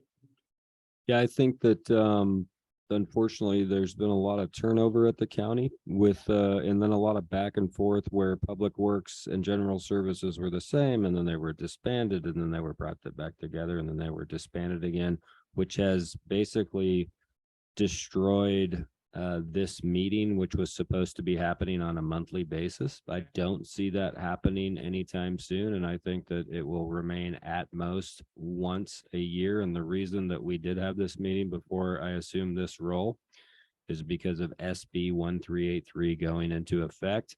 And right now, the county is exempt on a number of those items within that law that don't come up for another 5 years. So it would not surprise me if there was just only at most an annual meeting. Thank you, sir. Stay here, but somebody else would like it. Do you want to be an alternate on that or not? It don't matter either way. I would suggest, I mean, my personal take is I would suggest that you basically make Matt Bray and myself the same, because I think that there's some confusion here. I believe these two items are the same. The solid waste. Yeah, so I would just say that if we can mirror what we have on the Siskiyou County Integrated Waste Management Committee and just have Matt and myself represent the city, that would probably make the most sense, honestly. I'm fine with that. Perfect. Okay, and then the Siskiyou County League of Local Agency Board of Directors and the Siskiyou County Local Transportation Commission is when I go to the Lola dinner, correct? I'm sorry, I was still looking at the Oh. number of waste management committees that we have here. Could you repeat that? I'm sorry. The last two, the Siskiyou County League of Local Agency Board of Directors, Lola, and the Siskiyou County Local Transportation Commission, those are decided at the Lola dinner, correct, when I go to that meeting? The Siskiyou County League of Local Agencies Board of Directors, I think by default as a There's the mayor. mayor, you become Okay, yeah. you that's right, become okay. that, but you represent the city of Yreka to sit and Right, attend okay. that first meeting. All right, okay. And then the last one is I have to go to the an hour before the Lola dinner, the LTC, yeah. In LAFCO. Yes, yeah, Yeah, so you would want to just have your person in mind for those meetings, Okay. and you can establish that now. Technically, in my opinion, we are the county seat. We are the city of Yreka. We are the largest city in Siskiyou County. We should be represented on both of these commissions. And so we should be advocating that under no circumstances should we lose our seat on these commissions. They're very important. And so establishing who you would be attempting to place on both of these commissions now, so that when you go to that meeting, you have names available, I think is very key. okay. The Local Transportation Commission, LTC, oh, this is on, LTC, I will select Mayor Pro Tem McCoy.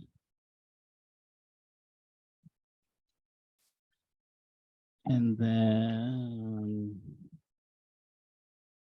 LAFCO.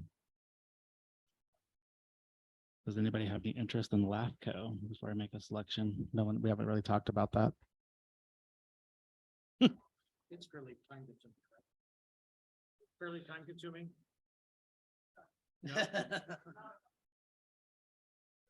It isn't. Gonna have to now.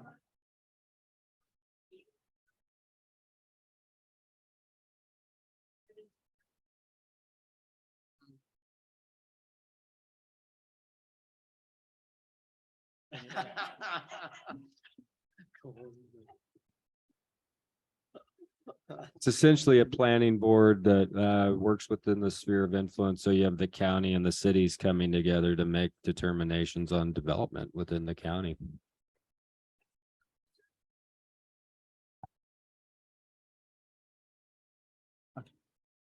Colleen Baker's, Councilman Baker stepped up. Thank you. Thank you. Yeah. And I would just like to remind Councilman McCoy that if you are appointed to LTC, there is a Form 700 filing requirement for that.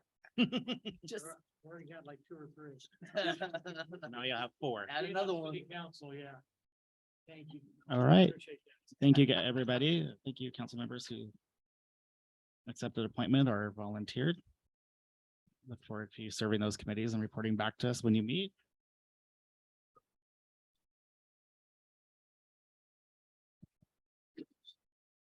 I can ask them. Do you hear that, Mr. City Manager? Yeah, I will Deputy type these Page? up.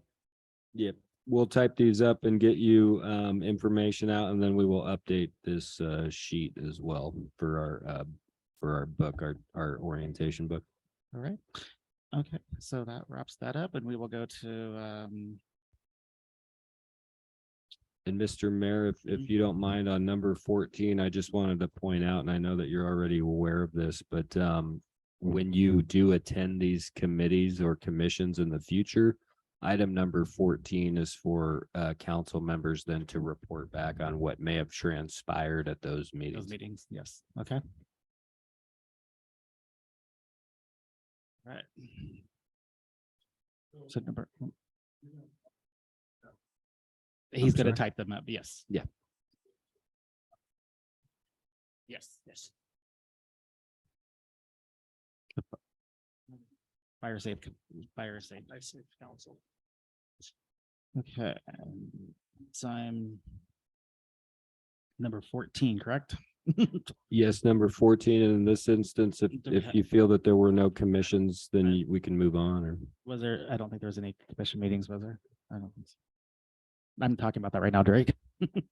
Yeah, number 14 would be, so Mr. Davis, when you do attend the Fire Safe Council meeting, which is on a monthly basis, number 14 would be after the city council meeting. After that Yreka Fire Safe Council meeting, you would give an update at that point as to what transpired at that meeting, and if there was a vote, how you voted, or any significant items that may have come up that you wanted to share.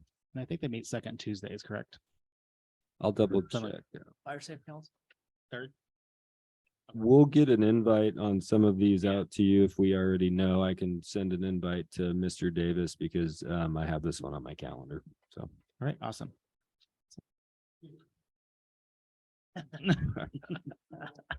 Yeah, You you won't won't. later. Be careful what you wish for. Yeah, no kidding. Just done a couple more. Okay, Yeah. so I'll go 3 to, months. so 15 city manager report. Yeah, thank you, Mr. Mayor and Yreka City Council. This is gonna be very brief. I mean, it's been a very tumultuous 48 hours with what's transpired in the city. But I just want to say that this meeting, I'm only here 11 months. There's a lot of new staff members. We had a great council. We had did a number of positive things and laid the foundation for what I consider to be a very successful following 24 months with all 5 of you. And I just want to say that tonight's meeting was really spectacular. I thought that you guys did a wonderful job the last few days. We've had questions from new city council members. They have contacted myself. We have set them up to get answers to those questions. And we appreciate you guys putting in that level of effort because we do recognize this is a lot of information. And this is what your weekends consist of now. So welcome to the club and thank you very much. I thought this was a very great meeting and I'm very enthusiastic about the future. Thank you. Thank you, Mr. Ledbetter. Okay, you don't have any staff reports, Jerry? Chief Lemus, I'm sorry. That wasn't very professional of me. I'm sorry. No, I just want to thank Mr. Mayor and City Council. Thanks for Corey for coming out with the fire department doing the Santa run on Saturday. It's something we look forward to every year and did a great job. And it's nice to know that you want to be a part of that. And any of you are welcome to join us, next year when that comes around. But if you saw any of the Facebook posts, I think you would see that those kids, their faces were just, they light up when they see Santa Claus. So all the bad stuff going on in the world, it's in our little neck of the woods. It's nice to see that. So thanks for being a part of that and look forward to working with all of you. Drake, we're going to have fun at Fire Safe Council. I'll fill you in. Sure, you can do that. Yeah, exactly. 40 for you. Yeah, and thank you for Chief for continue doing that every year with your department. Thanks for allowing me to come along. I really enjoyed it and seeing, the holidays and Santa and getting their gifts through the eyes of the kids reminds you of the joy and how excited they were. And so I really had a good time. He put me to work though, because he got his thing jammed up and I had to get the broom and get in there. And he did put me to work. So it's a good thing I rode with him. He'd have been stuck out in Bruce Street forever getting no help.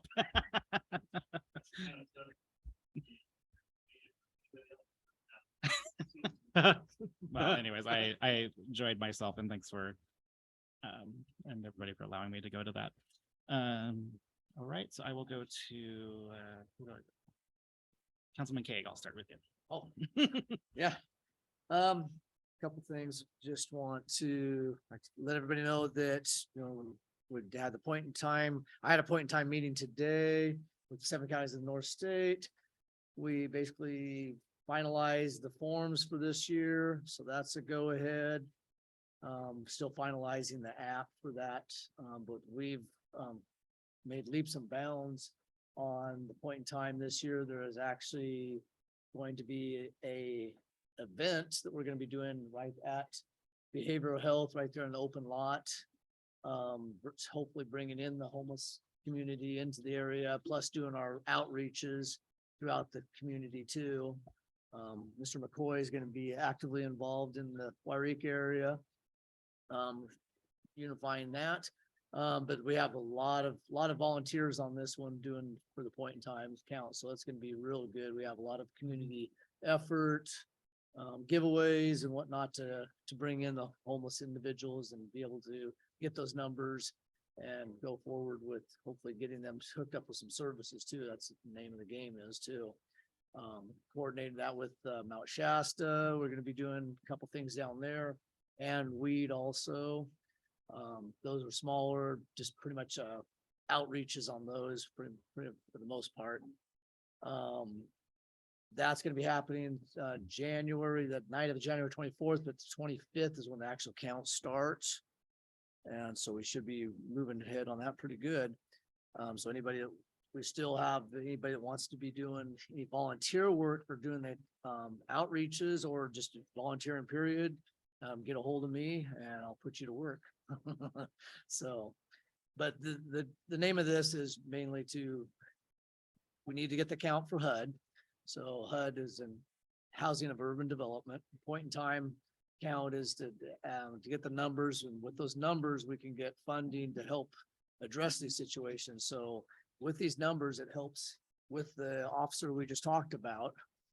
Some of this funding indirectly comes for that officer to be out there on the field doing that sort of thing. So there's a number of things that benefits, and in the future it benefits to be able to hopefully get some other funding to help address the situation, bring them resources like when we're talking about the homeless shelter. Some of this funding will, from the point in time count, will help with that homeless shelter too. So there's a number of different things that will help with. So we're hoping that everybody wants to get involved in this and helps out on that. Couple other things. I wanted to talk to the council, but one thing I want to talk to council about is we've had this mentioned before and we had a little bit of resistance on this before, but I would like to, with the council's permission, bring back discussion topic about changing the date of the week that we have our city council meetings from Tuesdays to Thursdays. We've talked about this before, and the reason being is I'd like to change it to Thursdays is just what Luis Gliotto addressed, that it gives us more time to look over our city council agendas and read through them thoroughly. So it's something that the mayor would address that and ask the council. I would much appreciate it. And that's just to bring it back as a discussion item only at this point in time, but I would like to see it move back to Thursdays where it used to be. Just to give us more time on addressing these issues. So. Wasn't it moved? I have a question. Yes, please. Wasn't it moved to Tuesdays though, because they said it would allow more time for the staff? And it did not It do did not that, change though. it? That Okay. was Steve Baker that did that. And our previous Council member, city yeah. manager that did that. And it did not change the date on time of when we got our agendas or anything else. Still the We still same. get the same time frame. And I know we addressed this the last time we had, I'll just say one individual that was totally against it for time conflicts. But we previously, when we had it on Thursday, we had a council member that wanted to keep it on Thursdays because that individual on Tuesdays had conflict. So That's right. now I couldn't the remember. last one was the other way around. So that's something, if you don't mind addressing that, Mr. Mayor, I asking the council if we can bring that back. I would much appreciate it. Yep, Mr. Do you have that down? Yes, Mr. Mayor, so I will put on for January third, a discussion, possible action on future city council meetings to discuss the possible movement from Tuesdays to Thursdays. All right, thank you. Thank you. Thank you, appreciate that. And other thing I would like, doesn't have to be now, but at the city next, meeting. An update on the shopping cart ordinances. I know we've been talking about it. I've had a lot of citizens approaching me lately on what is going on with shopping carts. I know that we have a couple of, outfits that are actually in compliance or working on compliance. But I know that one in particular still has not reached compliance, and I think that as long as it's okay with the council, I'd like to hear an update, and if there's any way we can start prompting the one particular outfit to be in compliance, because I'm getting tired of seeing 50 shopping carts up by behavioral health all the time. It it's seems the like a same constant company, basis. Has that particular, have they been fined? I know that the market has been fined because They have, but we have not received payment to my understanding, and we're talking about, the Walton family, I believe. yes, the Walton, because Rayleigh's has paid their $3,500 is my understanding. Yeah, we can bring that back for discussion as well. To see if maybe we can move forward, if it's something legally that we need to start moving forward on and make a decision on. Oh. Yes, Yes, Mr. Gilman. Can code enforcement operate on that? you may. That was a discussion I had today with my lieutenant. We are making some headway. So they had a manager that didn't work with us, ended up having to leave. They had another manager come in, assistant that helped. Then they left and got a new manager in. He's actually trying. So we are making headway. He's working with a company, I believe it's out of Chico, RAM, I think it's RAM, something like that, as a shopping cart retrieval service that he would pay to come get his shopping carts. He also now is more active. We call him, say, we got shopping carts, he'll come and get them. So we are making some headway. So I can definitely have a report for you, but I just want to let you know there is some headway, and it was because of changes in management that I think held it all up, and they have been cited. So, but it looks Thank like you. it's moving forward now. Yeah, because I've counted as many as 21 from them over on Campus Drive, from the Red Schoolhouse to, to the Pembroke. There's a little bit of headway going with that one. Thank you. Which is Good. I know that I heard too, that, yeah. the I knew you had manager, more I heard things to the do. new manager's definitely more proactive in, getting stuff done. So hopefully we'll start seeing something being, all the way around it at that Yeah. establishment period, because they have a lot of other issues that they're dealing with, not only just shopping carts. I know that. But thank you for that. I That was appreciate it. reported to me today, so that's very current information. Thank you, Chief. Awesome. Appreciate that. Thank you. All Appreciate right. it. And then I'll just leave it at that. There's nothing, I have more stuff I want to talk about, but I'll wait. It's getting late. Yeah, and it's getting late. Councilman Davis.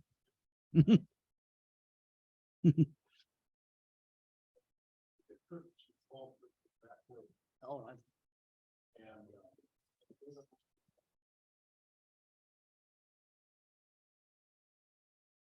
Really. Thank you, sir. I've never been to the big house and never been to the pumping station. Yeah, pretty amazing. Really, really. Thank pretty you. interesting. Sure. Yeah, you like one of these? Think later, man. And,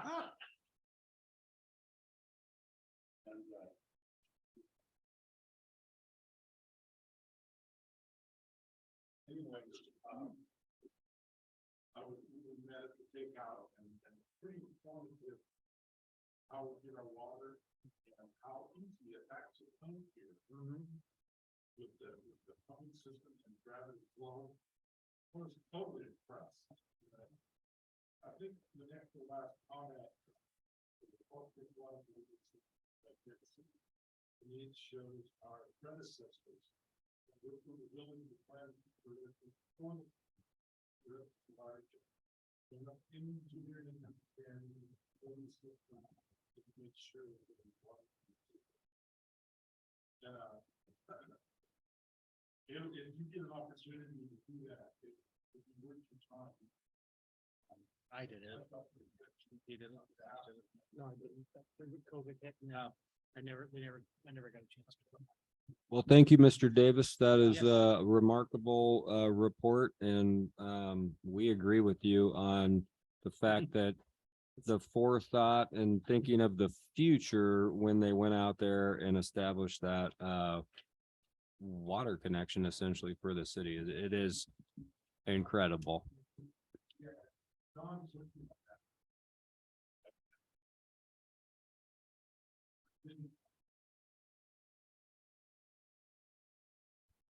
Okay, yeah, absolutely.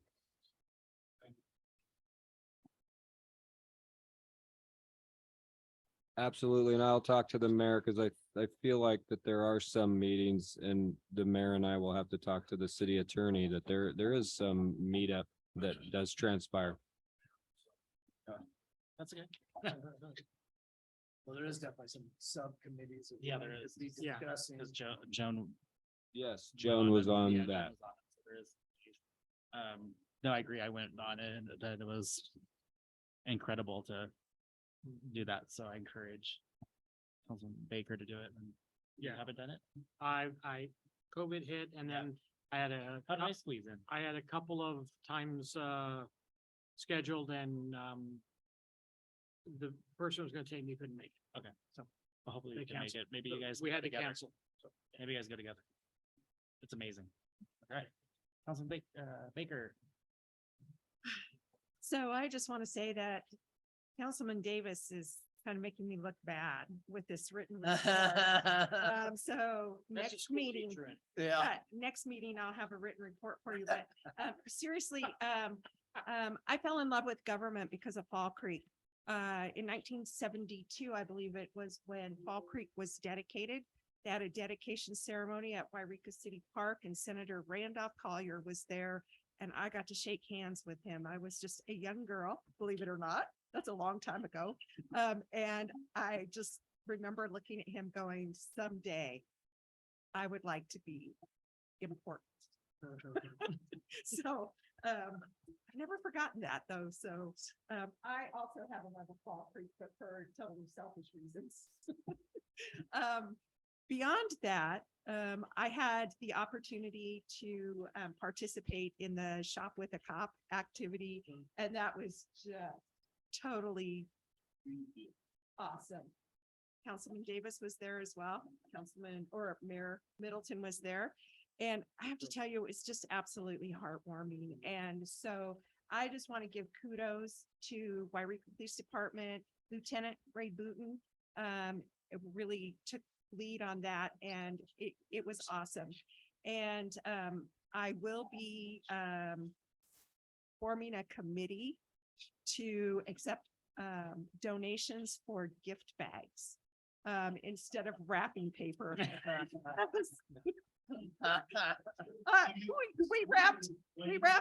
We wrapped gifts for 3 hours. Oh. I knew better. I went the other way. Oh. And, man, it's brutal. it was awesome, but it was great fun and it just warms my heart to see, agencies and organizations coming together for our kids. So I appreciated that. And, one last thing that I do have, and I don't know if it's appropriate, so please, I would be really interested in having the Economic Development Council come to, back to us and report on the tree lighting night. Lights. Yeah, and I really am interested in seeing a budget from them so that we can plan accordingly for the upcoming event. Thank you. Are we allowed to ask them for a budget? I mean, we haven't in the past been able to do that. That's been part of the issues with things like the chamber and stuff is asking for budgets and then they don't want to surrender a budget. We can definitely have them come back and kind of discuss maybe what the city would like to see if we do want to see a partnership on Night of Lights next year, and maybe that will help. Thank you for bringing that up, because if we can get that established, if you don't want to do that, then that will help me kind of seek somebody else. This should have wanted $36,000. Yeah. So, and we didn't have a budget at all, so. Yeah, we paid 10,000 for that event. Yeah. So because that was city funds, don't we have the right to say, hey, how'd you spend our money? Oh, absolutely. Yeah, no. So we'll invite them back and we'll get a rundown of how things went. And then hopefully we'll spur a conversation with the five of you to flesh out whether or not the EDC is even interested in doing it again, or whether the city wants to partner with the, I believe they outsource this to an individual that put on the event. They did. Or if you guys would like to see us go in a different direction and use a nonprofit.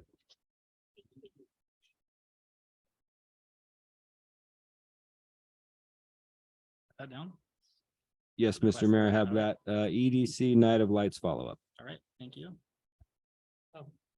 We'll go to, Tim McCoy for his yeah. report. I think we heard tonight from all the public that communication is important. We've heard it before in other meetings. And I think it's something that when we are looking at strategic things that we need to be involved in, because that after all, the buck stops with us five. It's not you guys. We make the decision. We ask you to do things, you direct your staff, and it's us. So we need to be involved with you and maybe have some kind of an ad hoc committee or something to meet or just talk about communication. Because obviously we are not communicating well. Okay, I mean, and it's tough because Facebook, I can't. As my 33-year-old daughter says, Dad, you're on Facebook, you know, you can't believe a darn thing you read on Facebook because everyone, and she said the same thing with, you know, other stuff. So, I mean, although I love it. So I just want to make that, I think we need, it's a long-term goal, but I think we need to work on that. Our hearts, I think for all of us go out, all six of us here go out to the families of the deceased, the two deceased people, I will just call them, you know, John Doe 1 and John Doe 2. We appreciate Yreka Police Department and the way they handled it. We appreciate that you are going through an investigation, and we appreciate that, you know, that and hope that the family, that we can bring some peace to the family or families if we in fact can locate them. So anyway, and Don Marie, I thank you as part of that, as you have always been very passionate here with this council. You're here every meeting. I appreciate it. Lorenzo, I'm not knocking you. I'm just, don't get me wrong, sir. But you've always been there. You have also helped us when you and Lorenzo have sat down with us. You've gone back and called people and said, hey, you know, we need some support here. And I appreciate that. And we need to continue that. There is an easy answer, but no, we don't want to leave people out there just passing away. I observed Officer Hassemeyer on my way to meet with you and the mayor and Big E, Jim Elliott.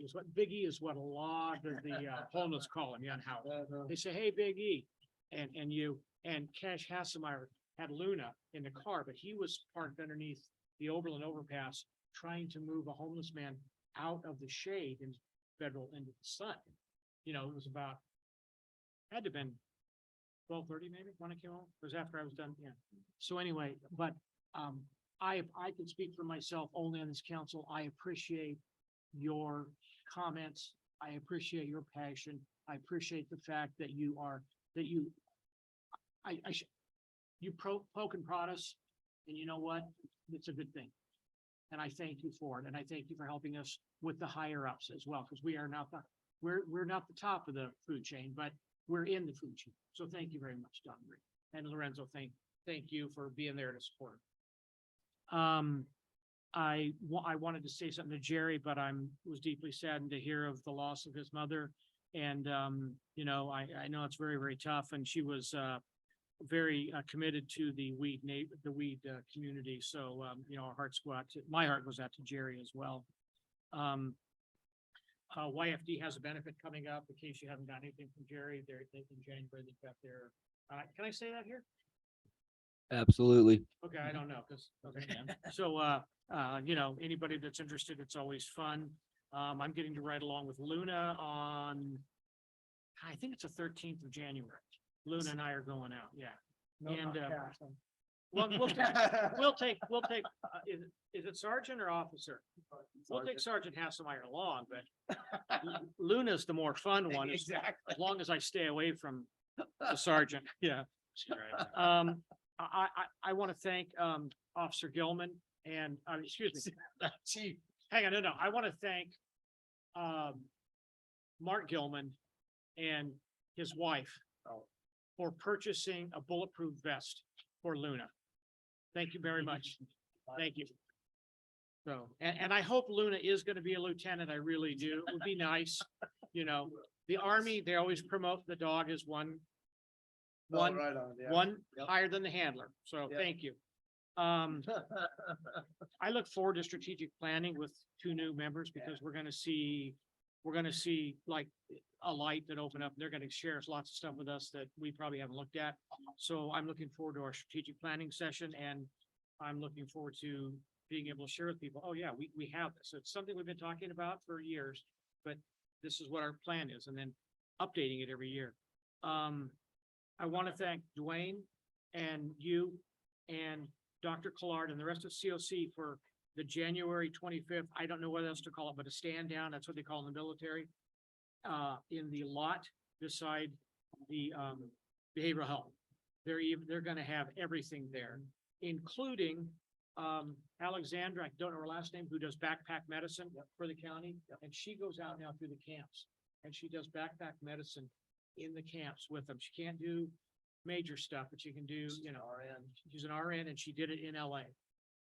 And then I also want to thank Jessica Skillen and her work on the needle program. Whether we agree with it or don't agree with it, she's out there, her heart's out there, and she is supporting Alexandra. And finally, Merry Christmas to everybody. Everybody here. Thank you. All right, I'll make it really quick. It's late. It's longer than I wanted to be. Let's see. I got to do fun things well, some fun things, some not fun things. My last couple weeks as mayor. So I was lit with the shop with the cop, and I was excited to see Councilman Davis and Baker there, and I said they don't want me rapping, and I went the other way. I chose an officer and a kid, and I went shopping, and they went rapping. I said, "See you guys later," and I went the other way, and they got roped in, and they glared at me as I went by. But they did a great job. But it brings joy to you, but also as Councilman Baker said, it tears at your heartstrings. They were given a gift card. Some kids weren't even. They were throwing in a couple toys, but they were buying groceries for their families, and so it just you really appreciate the things you do have and fortunate for when you go home, because some are less fortunate. But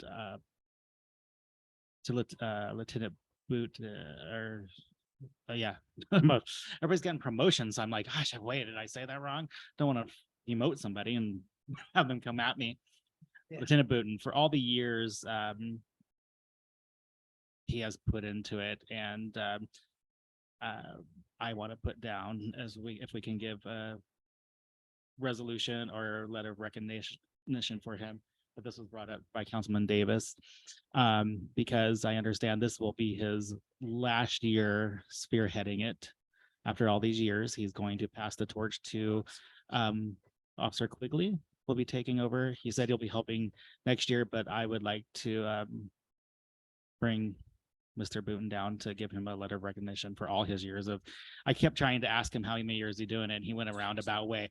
Well, we had COVID, and we went like you were there. Oh, and then some year, and so we had this year. I said, Ray, how many years have you been doing it? He said 8, 9, and they went on. I said, so we don't know how many years. So if you can find that out for us, and then we can bring him down and recognize him for his years of putting it in. Because I think he said he grew from like 10 kids, and there was 52 kids there that night just recently. So 52 kids were shopping with a cop, and it was great to see. But it's grown. So if we could do that, please. Yes, I have that down, Mr. Mayor. Thank you. And I went for the first time I asked, as we talked earlier with Chief Lemus, I asked him if I could participate with them in going around with the Santa run to going to the some of the low income communities and passing out stockings. And I rode with him in one of the I rode with him actually in his truck, and then went around the fire department where the fire trucks, and it was lit up, and it was great to do a great job decorating it. And, people pull over and take pictures, and it's really neat to see it all lit up and decorated and the Christmas lights. So that was really fun. And boy, Santa, it was like North Pole here. So he was right at home riding on top of that fire truck going through town that night because it was cold. So, but he was used to it. So, Yeah. and then I kind of crashed the Christmas party for the YBD. I just was gonna stop by for 10 or 15 minutes, and the bar service friends of the fair were there, but I didn't do that. But I went by to say hi and kind of thank everybody, and I mingled a little bit, and then they invited me to stay for dinner because there's lots of food. So since I'm single and don't cook, I stayed for dinner. I said, hey. So I stayed for dinner, but then I left. But yeah, so they're appreciative, and it was nice to see them. You don't recognize them when they're all out of uniform, though, except for a couple. I was like, oh, okay. Oh, yeah. Okay. So crashed it. So those were the fun things I got to do last couple of weeks. As Bear said, the fun thing, the not and so fun things was getting a call that two of our unhoused, and they are citizens of our town, passed away. So that wasn't a fun call and a meeting, and then, trying to get next step, but we're hopefully on the right page. I agree. And with Mr. McCoy, Don Marie, thank you for calling, because we can only do so much and make so many calls, but the citizens, if they pick up the phone and start calling, they need to be heard from. We can only do so much as leaders. They kind of, but if the citizens call and they're raising a stink, it does make a difference, I think. So thank you. With that, I want to wish everybody Merry Christmas, Happy Holidays, whatever you celebrate, and have a great evening. Thank you, and we'll see you guys next year. I will adjourn the meeting.